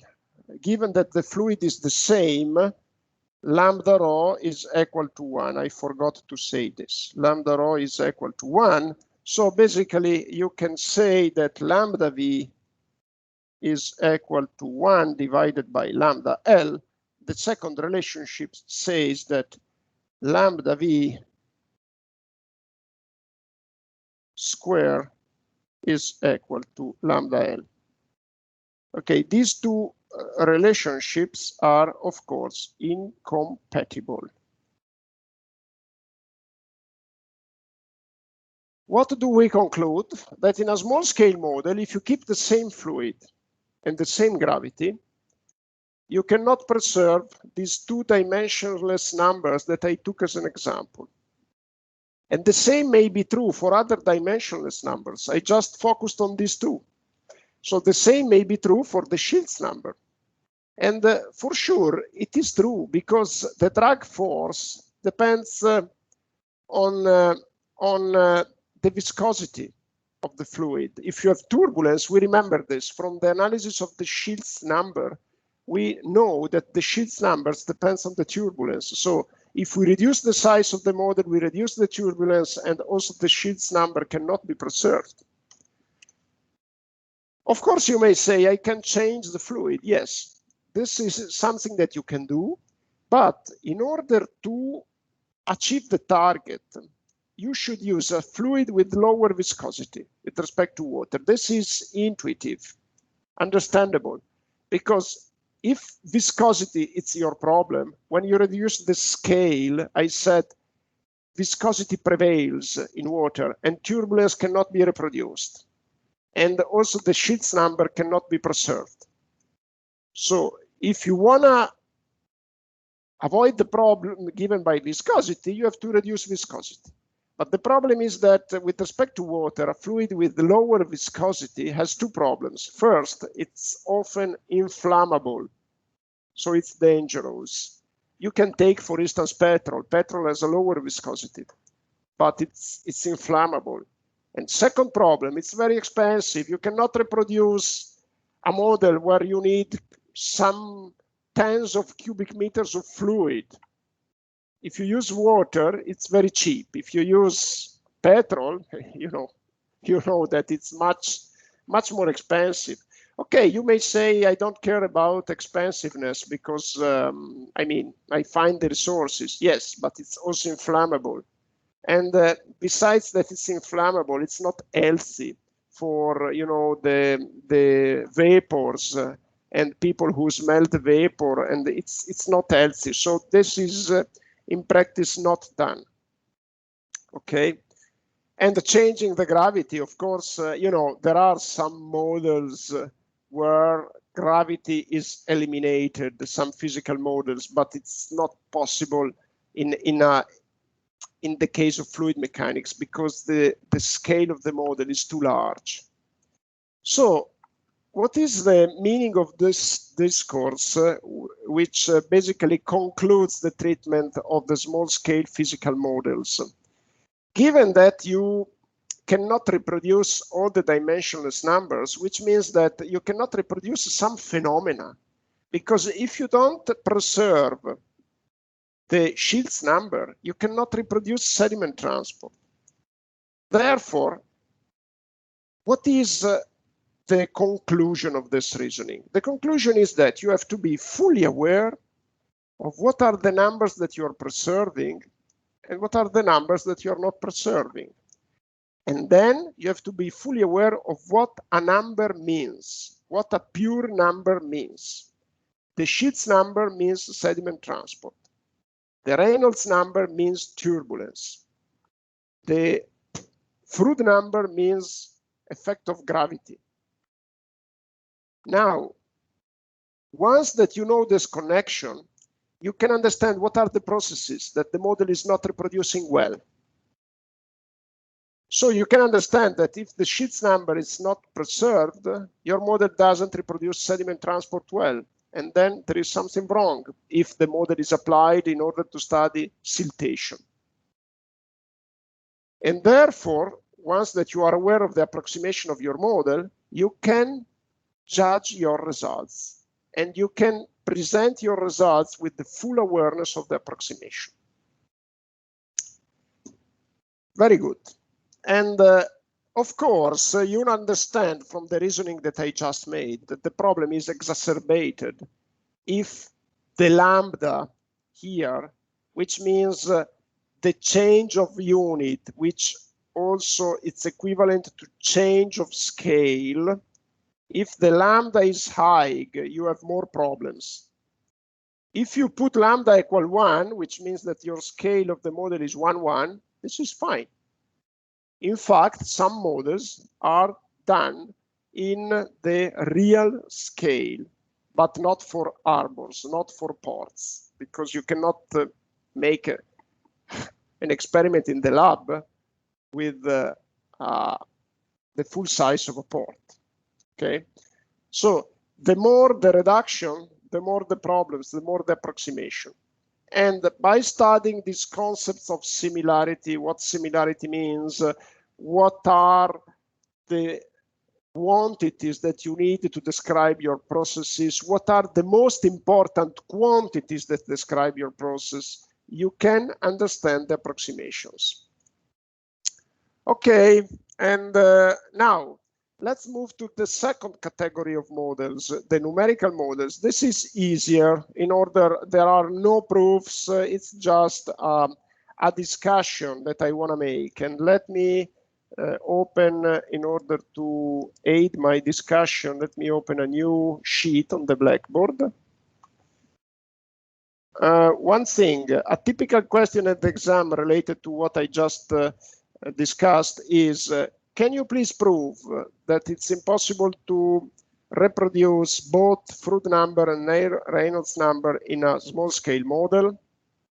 Okay, this is a typical question. One more thing, everything I discussed is reported with more details in my web page. And please note that while I was reading the web page, I noticed that there are some fixes that I need to make, and I will make these fixes because there are inconsistencies in the symbols, typos, etc. I am making these changes sometime between today in the afternoon and tomorrow, so please be patient, bear with me. The web page is already there, but please make sure that you check for updates in the next few hours, okay? Now, let's move to numerical models. Numerical models. Okay, these models are cheaper because we can make them with the PC. They have the problem, keep in mind that their convincing power is limited. And you know, when you present to your stakeholders something that it's derived from a PC, their confidence in the results is generally limited with respect to a physical model, with respect to a lab model, where they can really see that you are reproducing what will happen in the reality. And therefore, this needs some careful considerations. There is to say that recently there are visualization techniques in our digital world that are very powerful, very effective. Make sure that you make use of these advanced techniques, or to ask a consultant to help you to make a proper visualization. It is extremely important. So keep it in mind when you present a technical report or whatever, and something that needs to convince your client, your stakeholders, visualization is extremely important, and you have to be up to date in that. It's not difficult, I mean, but just make sure that in this digital world that is rapidly evolving, you are again up to date. Because otherwise, of course, if you have somebody else that is presenting something more convincing, you start with an handicap. And just make sure, as I said, it's not difficult. Often it requires some goodwill, but it's not difficult to understand to use these new techniques. What is really difficult is, yeah, to stay updated. It's not so easy. It requires, because it's rapidly evolving, it's a world that is rapidly evolving, it requires some application by you. But just keep in mind that it's important. And so the numerical models. There are several models proposed by the literature, and based on the equation of physics. So let's talk about what are called physically based models. And there is a nice figure that I want to show you. Just one second, that I share another screen for a moment. Or let me see, I think it is faster if I do like this. Okay, yeah, that 1 second. Okay, and let me show you this figure here. I lost my mouse, 1 second. Where is it? Okay, here it is.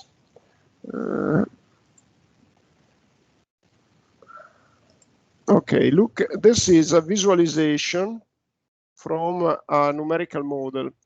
And it is particularly related on the simulation of the movement of waves. You can clearly see the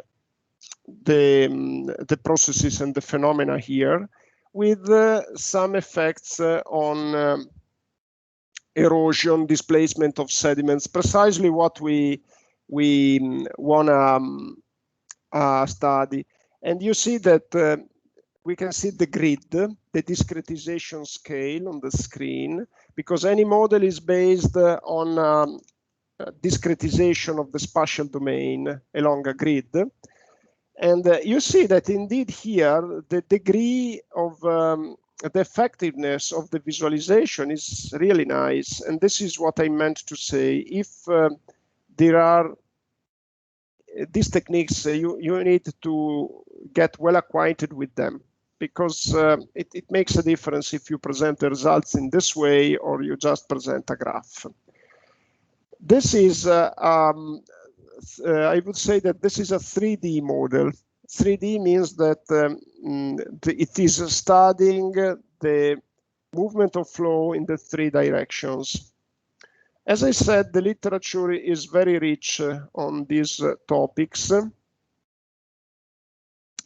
And it's something that indeed you can, I suggest you to deal with by using some commercial software. So don't build your own software, but use commercial softwares.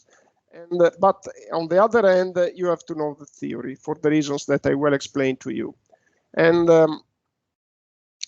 the models are different in complexity. So we can use 3-dimensional models, which reproduce the movement of the sediments in the 3 directions. We can reduce to 2 directions. We can also reduce to 1 direction. And I will mention later also 0-dimension models, which basically treat the Harbour as a unique entity, as a tank. So there is no variability of the sediment transport in any of the 3 directions. And of course, as you simplify the representation, you pass from 3D to 2D to 1D and to 0D, you get an application that is easier. Now, there is not much more that I can say because I don't want to go into the details. I just want to say one thing, that the uncertainty that you get from these models is different from the uncertainty that you get from physical models. And it's extremely important that you understand both of them. So I said the numerical model cannot go to a very small scale, so it doesn't describe turbulence with high detail. And the physical model, on the other hand, if you reduce the scale too much, it leads to some approximation, which we already discussed. So what is the moral of the story? The moral of the story is that very often it may be useful if you have the resources to integrate the 2 approaches. And integrate means that you apply both a numerical model and a physical model. For very important tasks, this is usually done. Because of course it is by combining 2 approaches, you get the best of your information. You have different approximations, and therefore you can compensate uncertainties. It is sometimes also the numerical model has the advantage that it can cover a larger area, while the physical model, for the need of using a scale that is not too reduced, usually refers to smaller areas. And therefore, sometimes you can use the numerical model to condition the physical one. So the integration is really a good thing. But of course, you need the resources. If you don't have enough resources, it may be that you decide for a numerical model or a physical model only. It depends, of course, on the nature of your problem.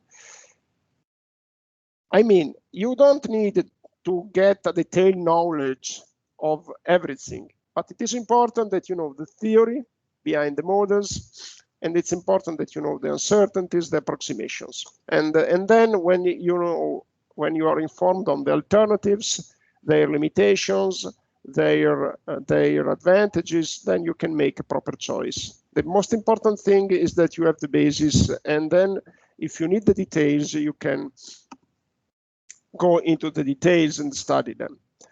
Okay, and also I think I will integrate my lectures by giving an example of a very simple numerical model, a 0-dimensional model. It's not yet there. And again, be patient with me and refer to the last updates that will be available in the next few days. Okay, now, for numerical models, so there is not much more that I can say. And now let me talk about monitoring.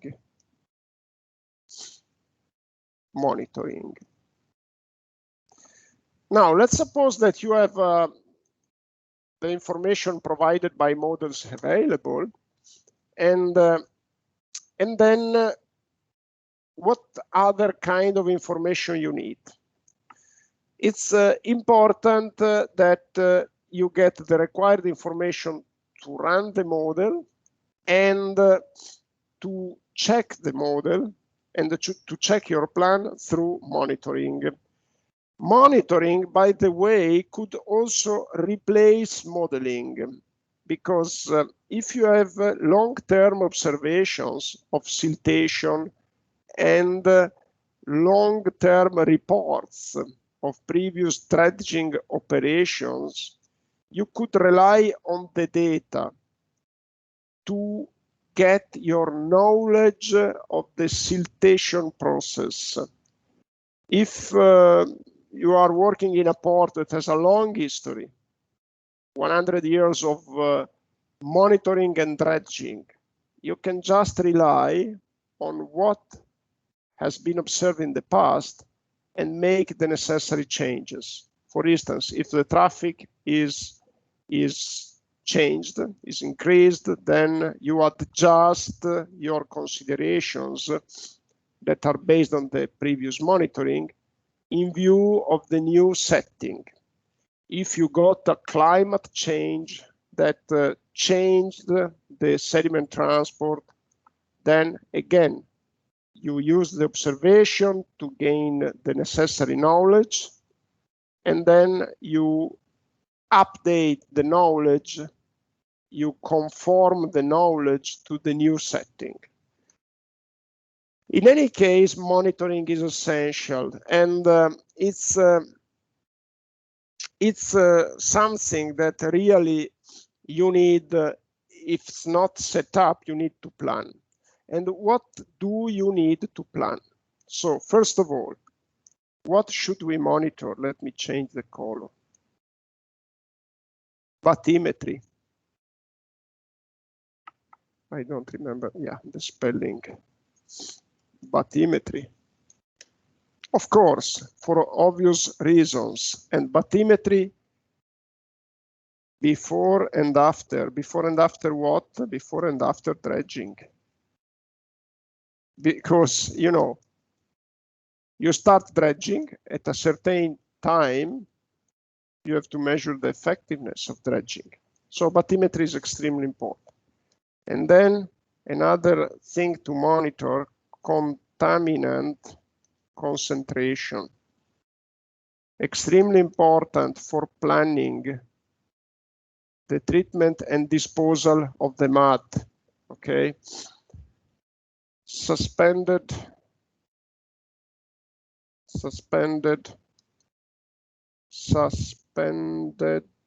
okay. Suspended solids or turbidity. You need, of course, to quantify siltation and air and water quality, because dredging may have an impact on the quality of water. Of course, because you suspend sediments, you increase turbidity, you spread contaminants which are concentrated in the mud, they are released into the water column. And also there might be an impact on air quality, because dredging may require engines to run, like for instance diesel engines and etc. So it's also air quality, and in some cases you have also to monitor noise pollution, because these machineries make a lot of noise. And then of course you have to monitor wind and currents. Wind and currents and waves.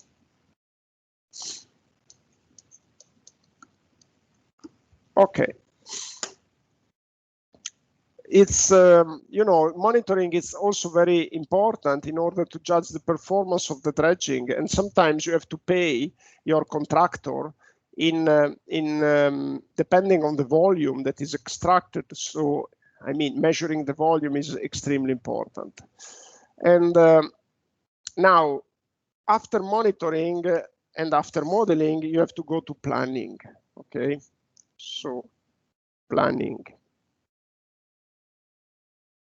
And the planning includes a lot of issues, and it's planning implies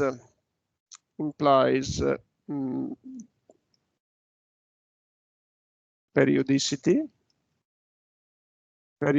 of dredging, okay, implies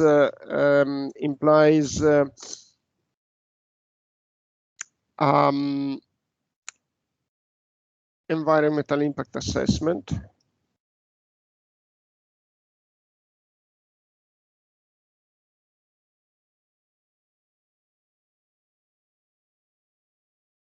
and implies planning of disposal. What should I use the resulting material for?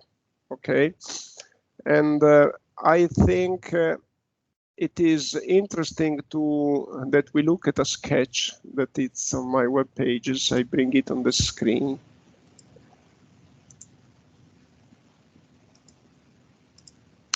Here it is.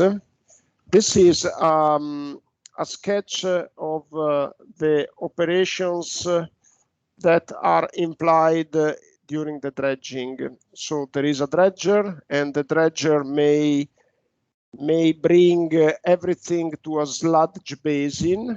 Not always, but this is a possibility. And the sludge basin is a place where you temporarily store the mud. And then there are operations of treatment, like the watering, and then you may need the water treatment plant to bring the water back into the ocean. And then the resulting material can be used, for instance, for landfilling. And you see that there is a different workflow of the process depending on the use of mechanical dredging rather than hydraulic dredging. And we will see what these processes means in detail. Okay. So you need to know this sequence of operations in order to be able to plan all the operations to be done. Okay, and there is it's very important that you characterize the mud. So let me use the web page in order to talk about this. Let me log out 1 second so we gain some space. 1 second.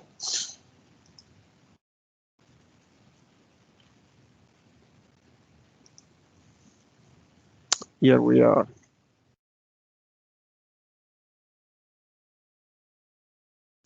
I am going to the right place in the web page. 1 second.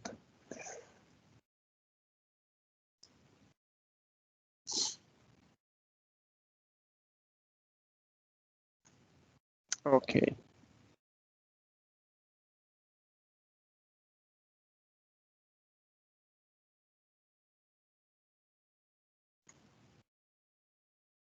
Okay. I want to stress the importance of dewatering here, because depending on the use that you make of the mud, it's necessary that you perform dewatering. It's always necessary to different levels, which depends on the use that you make of the mud. So if you want to, of course, if you want to use the mud for landfilling, you need you don't need a full dewatering, but if you want to use the mud for making bricks, for civil constructions, then you need a full dewatering. Dewatering is also important because you don't want to bring salt water away from the sea. And for landfilling, for instance, you have to make sure that the level of the salt that you bring there, it's very low, and therefore the water content, even if not zero, should be very low. Otherwise, there is an increase in the soil salinity, which is a potential problem for agriculture and for the environment in general. Also, you know, taking water from the sea, it's something that needs to be done very carefully, because in general it's not a good thing. Of course, there are situations where you can bring water from the sea, you can take water from the sea without any problem, but there are also situations when you have a very specific environmental setting where, you know, taking water out may induce disturbances in the environment, which may need to be considered, may be detrimental.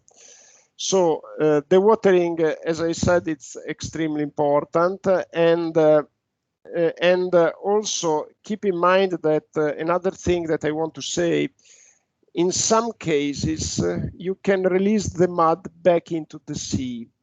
This is to be carefully considered in view of the presence of contaminants and in view of the increase of turbidity that you cause in the release location. Of course, this is an interesting alternative, because you don't have to move the mud into the land with all the problems, all the related problems that I just discussed. On the other hand, you understand that from an environmental point of view, this is something that may have a considerable impact. It's the same thing for rivers. Sometimes when we dredge from artificial reservoirs, from dams, sometimes we try, and indeed we do, to release the muds downstream in rivers, but it turned out that this is extremely impacting, and the same thing into the sea. If you increase the turbidity for the marine life and also for the vegetation, not only for the fishes, it is a potential problem, but also for tourism, it's a potential problem. Okay, so basically, the amount of the watering that you may need, it depends on the porosity of the material, which is sorry, it's discussed here. Which is discussed here. So basically, the wet bulk density is an important parameter that may condition the treatment of the mud. And basically, the dry density of the sediments can be expressed as a function of porosity, defined as the volume of voids per unit volume of the mixture. So you see the relationship that is displayed here. Just I try to increase the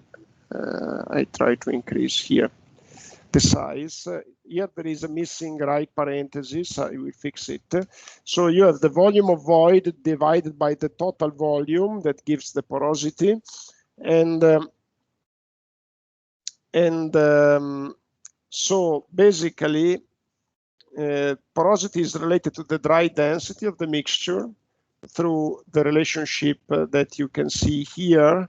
So the dry density rho dm is equal to the sediment density, which multiplies 1 minus the porosity. This is a well-known relationship in geotechnics. And of course, porosity is related to the amount of water that is contained into the mud, and which it's directly related to the amount of the watering that you have to perform, of course. And therefore, what are the watering methods that we can apply? We distinguish the watering methods into two categories, passive and mechanical. And we don't go into the details, and but I just would like to point you to this link. Let's open it, which is the Federal Remediation Technologies Roundtable. It's a website dedicated to dredged material processing technologies, the watering, separation, solidification, etc. It's you see the scheme that I took from here. Keep in mind that anything that is produced by the federal government of the United States is copyright free, and this is why I refer in particular to these pages, because it's information that can be freely used. And I think it's an interesting reference for you if you want to expand your knowledge on the processing of dredged material. Okay, now let's go back to our treatment by discussing now the dredging techniques. And we identify three main categories of dredging techniques: suction dredging, mechanical dredging, and water injection. It is very important that you have an overview of these techniques. I'm not going into the details, so there is no computation, no design of anything here. But as I said, I think that I learned a lot personally by studying these techniques and their limitation. So my suggestion is for you as well, if you make an effort to get acquainted with these techniques, I think it is extremely important. So suction dredging, basically it is done by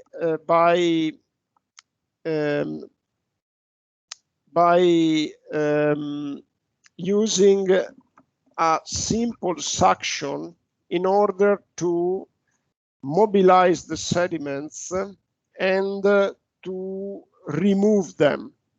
So there is a pipe with a suction at the end, and this pipe is called the suction pipe. At the end, there is often a grid. I think there is a figure.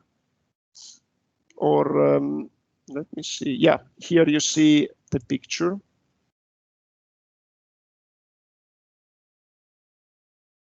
So you see this pipe, the suction pipe.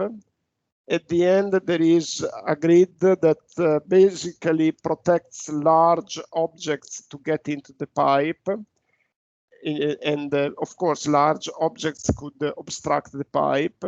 So there is some turbulence that is generated at the end of the suction pipe because of the water that is mobilized through suction. And then you bring the sediments back from the pipe to the boat or the barge where the sediment is displaced temporarily. Let's have a look at the scheme, which is, 1 second. I can close also this one. This scheme here, I think it's very clear. So basically you have the barge and you have maybe spoods to hold the barge in place. And in this case, it's also shown a cataract. The cataract is not always present. And sometimes if there is some cohesion in the sediments, if the sediments are consolidated, then we need a mechanical action at the end of the suction pipe in order to mobilize the sediments. But if this is in some cases not used, because if the sediments are already not well consolidated, you can mobilize them through only the action of suction.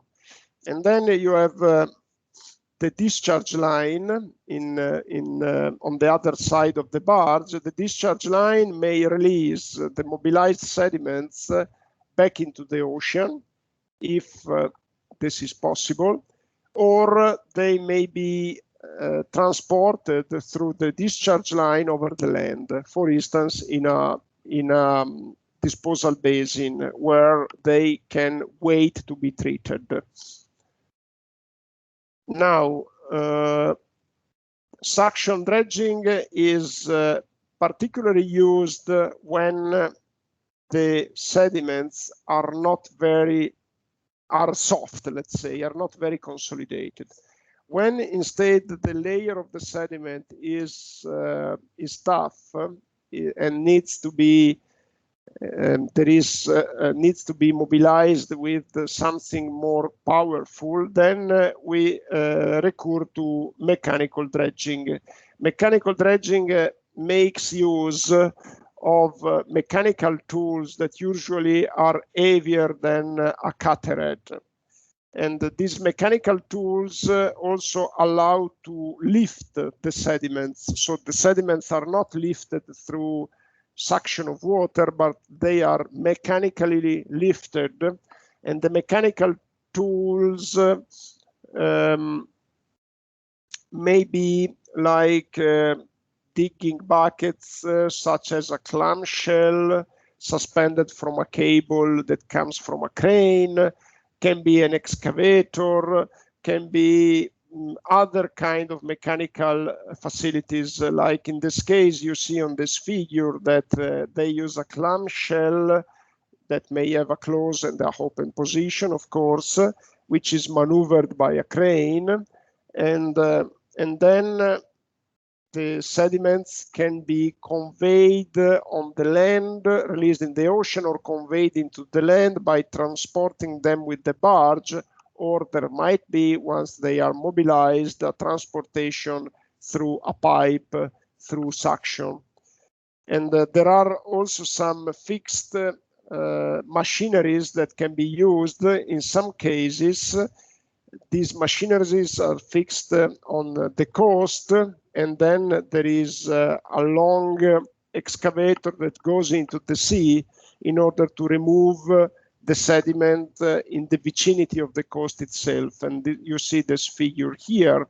And also another figure that is you can see here in the bottom, where the excavator is placed on a barge again, and here you can see some figures. Now there is here, this is an interesting picture. This is a mechanical dredger called Mashur that was, at the time of its release in 1995, it was the biggest in the world, the biggest barge for dredging in the world. Now it's one of the biggest, but it's one of the biggest, but it's not anymore the biggest one. And it was used to dredge the Suez Canal. And it is interesting because actually this dredger was used about a couple of weeks ago when there was the blockage of the Suez Canal. They used the dredger in order to resolve the blockage. The blockage, as you know, was originated by a boat that made mistakenly maneuvering, but they used the dredger to remove some sediments from the bottom and the sides of the canal in order to free the water, free the barge, the boat that was that got stuck. So this is a relevant example, and it's to give you an idea. This barge has impressive numbers, impressive size. The total installed power is more than 20,000 kilowatts, and the power is used to move the barge and, of course, to excavate the material. The length of the hull and length overall are more than 100 meters, so it's something where you can fit a soccer field here. And the width is 22 meters, and the maximum draught is more than 7 meters. And it can dredge up to a max depth of 35 meters. So it's really something huge, with more than 3,000 kilowatts of cutting power. Now, water injection. Water injection is a relatively new dredging technique. It's getting a lot of popularity, and water injection dredger, let me see if I can increase the size.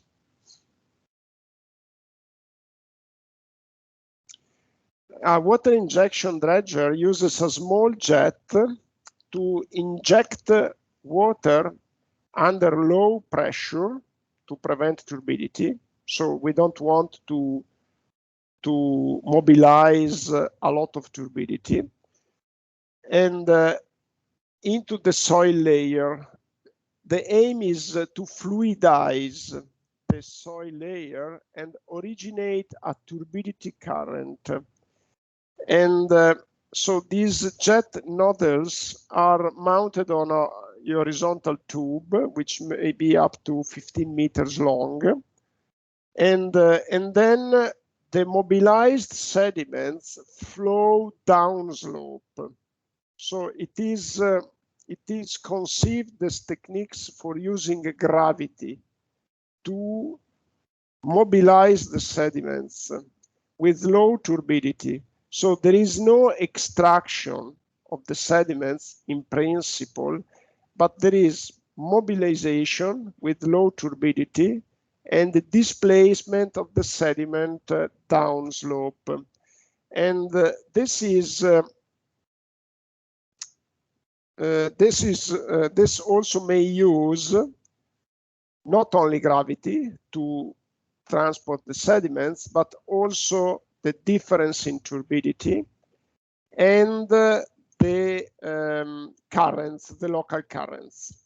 So it is a process that aims to be natural, but with the aid of some hydraulic mobilization of the sediments. And it is getting increasingly popular because the environmental impact is potentially very reduced. The sediments are not extracted, but are brought back to the open ocean. Of course, you have to check whether this is effective for a given harbor or port. It is effective if it's the slope of the bottom is significantly helping in this process. It is, of course, something that needs to be carefully studied. But in principle, what is the idea? The idea is that in many situations, you have siltation because there are sediments getting into the harbor and settling down.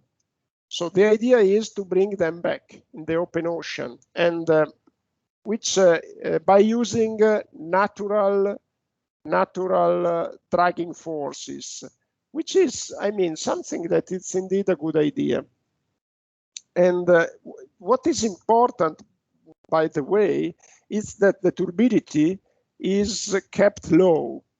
So on the one hand, we need to mobilize the sediments. On the other hand, we need to avoid an excess of turbidity, because otherwise, of course, if you have turbidity that is propagating along the whole water column, it's both an environmental problem and it's also a problem because we want the sediments flowing along the bottom in the direction of the open sea. We don't want the sediments going vertically up, because this means that then they are going to settle down again in the same place. So it's something that we have to avoid. And then there is a lot of literature on studying the conditions that allow you to make sure that there is a low turbidity while keeping capability to mobilize the sediments. Because of course, to avoid turbidity, one may say, okay, I reduce the power of the jets, but if you reduce the power of the jets, then you reduce also the opportunity to mobilize the sediments. So in order to get to target, we have to meet two conditions. First, it is necessary, and I am now referring to what's written on the web page. I think it's more convenient to look at here, and instead of rewriting on the blackboard. So first, I have the first condition. It's necessary to mobilize and maintain a high velocity and a high concentration flow of mud. So, I mean, this implies that the densimetric Froude number, which is a Froude number for the flow of sediments. Okay, it is different from the fruit number that I defined before in a very general context. And what I defined before, it's a fruit number in a very general context, and I said it's the relationship between, it's the ratio between the inertial forces of the motion that I'm considering divided by the gravity forces. In this case, it is specifically referred to the sediments, so it's defined in a different way. This densimetric fluid number of the mud flow should be larger than 1, okay, which means that you have basically you have the inertia that is prevailing over gravity, okay, which means that the flow is principally moved, mainly moved by the velocity, by the inertia. And so this is the fruit number of the mud flow. What are the symbols here? V is the mud flow velocity. Okay, so it is referred to the mud flow, so it's the mud flow velocity. H is the thickness of the mud flow layer. And you want this thickness to remain limited because we don't want this thickness to invade the whole water column. Rho is the mud density, okay? Again, it's a fruit number for the mud flow, not for the water flow. So the density is the mud density. And also delta rho is given by the difference between the mud density and the density of water, of salt water. And which you can also express as the difference between the density of sediments minus the density of water times the concentration. Okay, so this number has to be higher than 1, okay? And of course, you understand that in order to get it higher, you have to decrease the value of H, which is a condition that it's particularly favorable to us. Now, there is a second condition. The high concentration mud layer should be stable, meaning that it shouldn't tend to expand in the water column. We don't demonstrate this condition, but let's take for granted that this stability depends on the local Richardson number, which is another dimensionless number. And it is defined in the way that you see on this equation, where Z indicates the coordinate along the vertical direction. Okay, that's fine. So you have to compute these two numbers, and basically this second number, the Richardson number, should be higher than 0.25, which means that, you know, the derivative of the mass density along the water column should be above a certain threshold.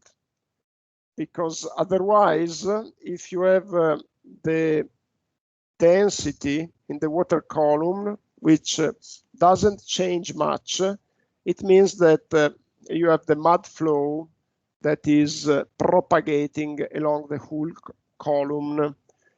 So these are the two conditions that have to be met. And these are the results of several experiences that have been presented recently, also recently by the literature, because as I said, this is a method that has an increasing popularity.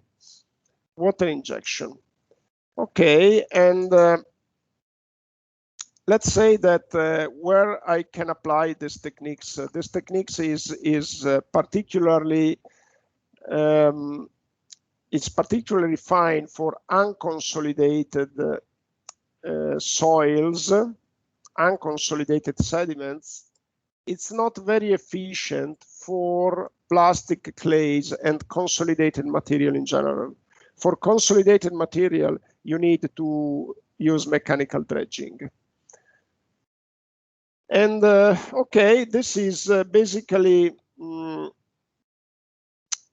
what I had to say about dredging. There is a video here. Let me see if we can. It is really interesting. I'm not going to to see it all.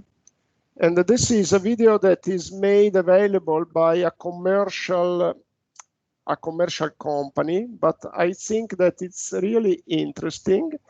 And the only thing is that I think I have to share the video for you to get. Let's try to start it. And do you listen the sound or not? Can you please tell me if you can get the audio?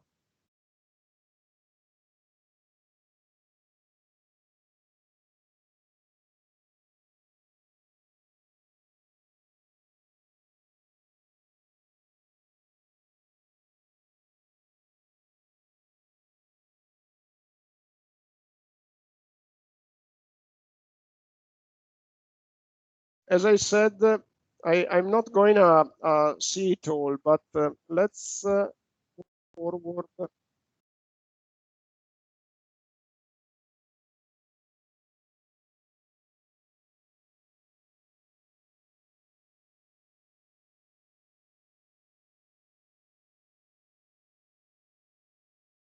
You know, this is explaining in detail. It starts very far and explains how siltation occurs and why the see the low energy that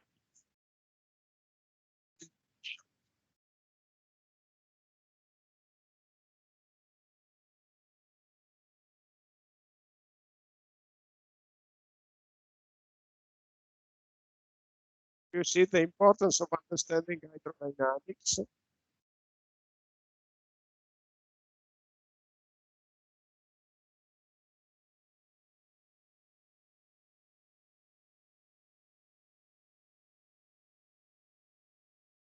You see that they basically they state that they want to use the natural capability of the system to bring the sediments back. Here there is the description of the water injection. See the flux of the sediments out of the pore. Of course, this is promoting their technique, but I think it is anyway a commercial information that is very useful, and I think like a really nice discussion of the text.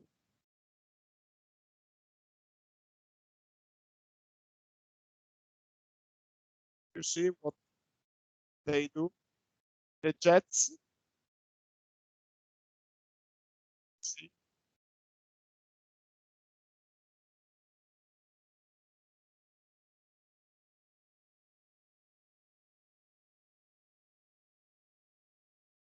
this is the monitoring that they do.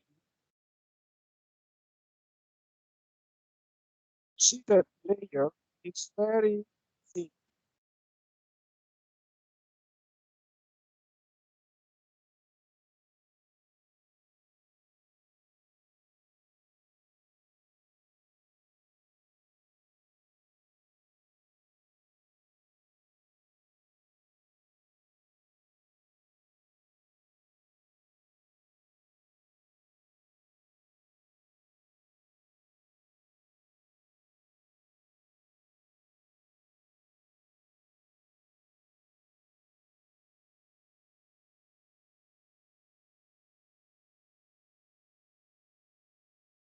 Let me move forward a little bit.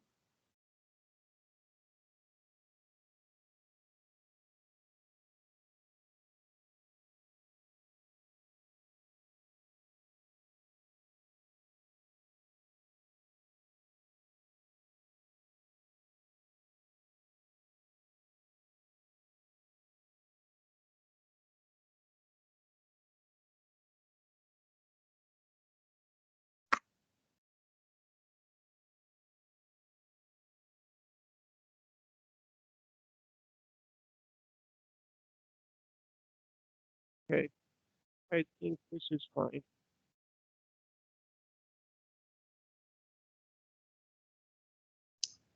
Okay, so this is the conclusion of this discussion, which relies on some demonstration, and in particular the mathematical part of it has been the demonstration of similarity, and also please take into account what is these two conditions for the stability of the water injection dredging. And it's not necessary that you remember by memory the expression for the Froude and Richardson number, but please try to understand what is the meaning and try to be able to explain, maybe also to reply to a question at the exam, why these two numbers are important for keeping the flow stable and to avoid that the flow extends to the whole water column. And also please keep in mind the discussion that we made in mathematical terms. Just 1 second. Okay, in mathematical terms for the porosity here and the watering. Okay, we still have 15 minutes to go, so I would like to take an opportunity to briefly introduce the lecture on breakwaters, because what I have to add with respect to what Professor Archetti already mentioned to you is really minor. So I think that I don't need much time. And but before than that, I want to ask you if you have any question.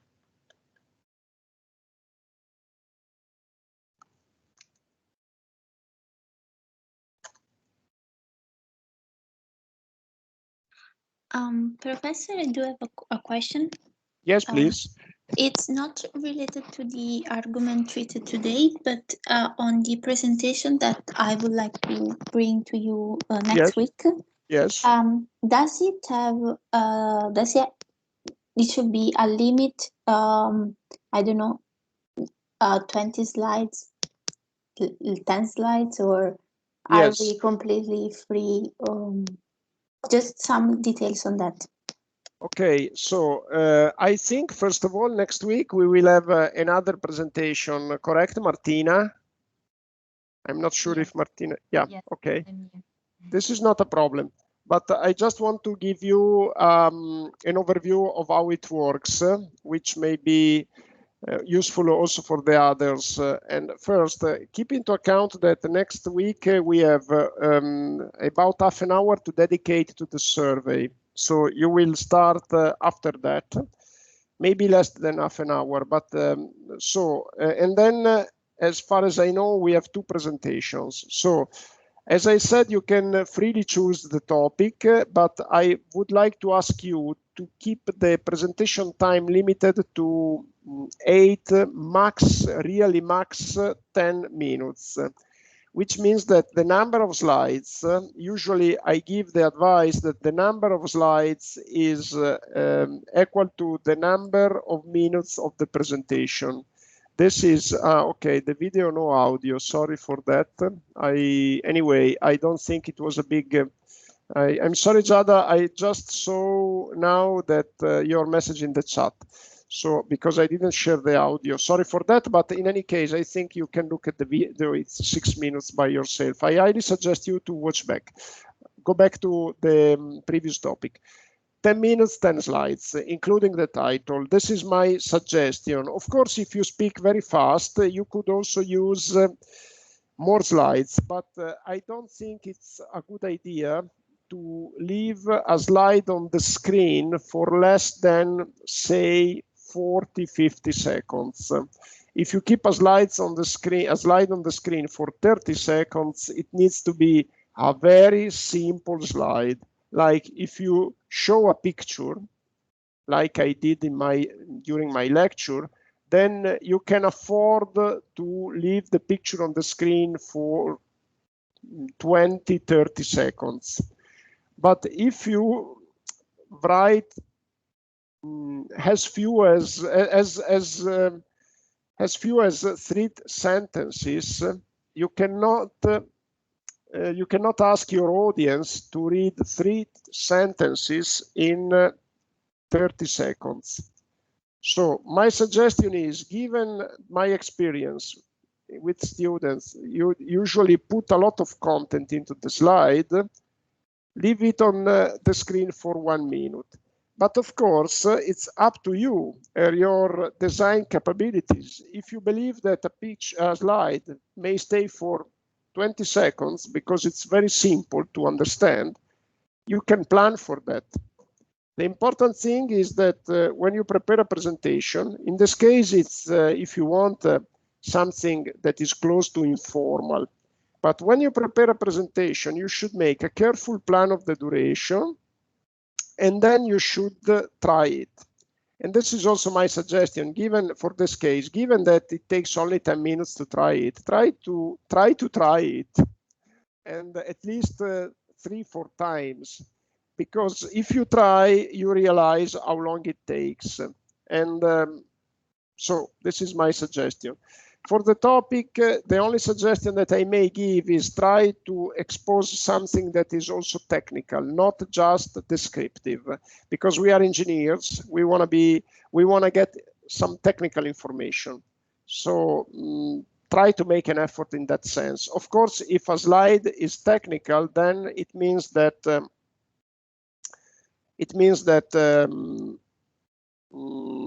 it takes more time. So you have to also try to make a guess of what is the time required for it. Any other question? Thank you so much, Professor. Oh, I don't need to be thanked. It's just my duty, and I think when I'm grateful to you because we have some interaction if you ask questions. So it's me that I have to thank you. Any other question? Okay, now give me a few minutes more, because I want to introduce to you this lecture on just 1 second, because I want, yeah.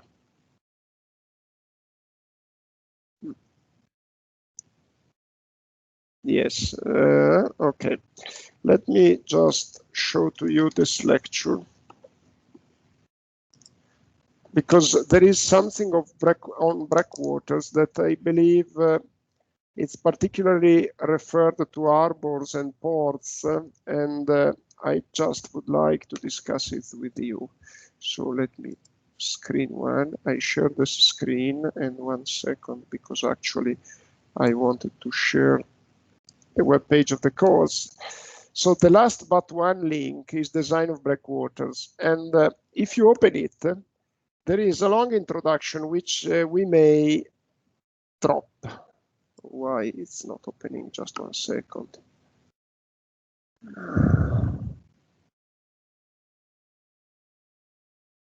Okay. There is a long introduction that we can drop, which is related to what breakwater are and what is their purpose. And you already know this. Types of breakwaters, I think you already know this, and I'm not asking anything in any case. And what the rubble mound breakwaters, how they are done, what kind of units you can use, tripods, concrete units, and the structure. So I think you already know this, so let's drop it, okay? And this is not what's interesting for me. And also there is a description of wave run-up and overtopping. I'm not sure if you discussed with Professor Archetti the issue of wave run-up in the presence of breakwaters, but in any case, it's not something that we have the time to discuss, okay? And I don't think it is really important that we discuss it. Instead, what I want to discuss it's the wave transmission. What is wave transmission? Wave transmission is the propagation of waves through breakwaters. And this is important because it is specific for ports and harbors. So we build breakwaters to protect port and harbors, to create a sheltered area. Now, it's important that we can estimate the effectiveness of this protection, because actually when if the crest of the breakwater is placed at the lower elevation with respect to the maximum wave height, then it may happen that the waves propagate in the so-called lee side. The lee side is the side of the breakwater that is opposed to the offshore side. Okay, and so we need to be able to estimate the wave height on the lee side. And the lee, here we indicate the wave height on the lee side as HT. HT measured with respect to the still water level. Perfect. And so it is important that we are able to estimate KT, which is the wave transmission coefficient. And it is given by the ratio between HT, the wave height on the lee side, divided by the wave height at the breakwater seaward, so the wave height offshore, okay? And so this KT is clearly and hopefully lower than 1, because we want that the breakwater reduces the wave height. So now let's look at these rules of thumb. So if we have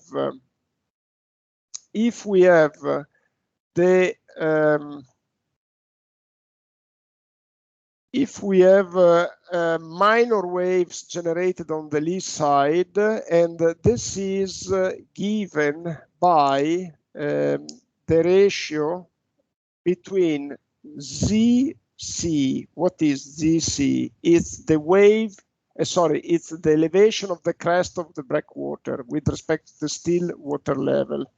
So if we have the elevation of the breakwater ZC divided by the wave height offshore, that is greater than 3/4, which means that ZC is basically prevailing over the wave height, then minor waves are generated on the lee side. Perfect. If ZC divided by HI is 0, which means that the crest of the breakwater is at the still water level, we have a KT that is about 1/2. Perfect. If we have ZC divided by HI that is lower than minus 0.5, which means that you have the breakwater that is submerged, then you expect a lower reduction of the waves, okay? And this gives a rule of thumb in order to evaluate what is the level of protection that breakwater may give. Now, there are empirical formulations that have been proposed to estimate KT, because those formulas that I introduced here are just rules of thumb, okay? But as I said, there have been attempts to move beyond these. And for instance, our first empirical formulation was proposed by van der Meer, who proposed a linear relationship between KT and the submergence divided by the submergence of the breakwater and the incident wave height. Okay, and this is first example of an empirical relationship that allows you to estimate KT. You don't need to learn it by memory. I just want you to be able to reply to a possible question that is like, how can we estimate what are the drivers of the wave reduction operated by breakwaters? And I just would like that you are able to discuss what are the drivers, and the drivers are the variables in this empirical formula. And also here there is another relationship that is taking into account also the internal structure of the breakwater. It's again an empirical relationship by van der Meer and takes into account the diameter of the core material. D50 is the sieve diameter corresponding to 50% of the weight of the core material. And of course, this relationship is also accompanied, not of course, but it's also accompanied by limits of validity, which you can see here. But again, you don't have to learn the relationship and neither the formulas for the limits of validity.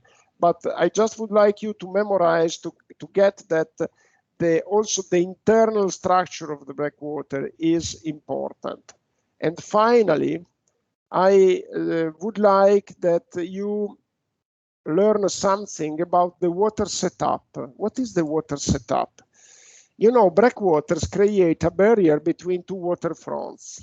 Okay, so you have in the offshore side of the breakwater a higher energy. We already discussed it. Higher energy with respect to the lee side, higher kinetic energy. And so basically this difference in energy causes the movement of water through the breakwater. And therefore, there is a transfer of water volumes between the two sides of the breakwater. And this may happen by permeability, by overtopping, or flow through the apertures. And then for continuity, a return flow must be established, either through the apertures or through the structure. And what do you need to activate this return flow? A higher elevation in the lee side. So this means that the flow from the offshore side to the lee side is triggered by energy difference, kinetic energy difference. And then the return flow must be activated by potential energy difference, which means that you have in the lee side a higher elevation of the sea. And this is something that we have to acknowledge, and there are empirical relationships in order to estimate this displacement, this setup. And this is the relationship that I don't want you to learn by memory, but I just want to show that it's an empirical relationship that gives this setup delta sigma, which depends on several variables and drivers that in this case I don't think we need to learn in detail. I just want you to get the concept. So you have two sides of the breakwater. There is a higher energy offshore, and this higher kinetic energy originates a movement of water towards the lee side. And of course, you have to compensate this with a return flow, which is originated by higher potential energy, higher level on the lee side. And this is the concept that I wanted to pass you. So this lecture, refer to it for these two minor things that I introduced in these 10 minutes. Okay, I am done. And let me share the screen and ask you the usual question. Do you have any question?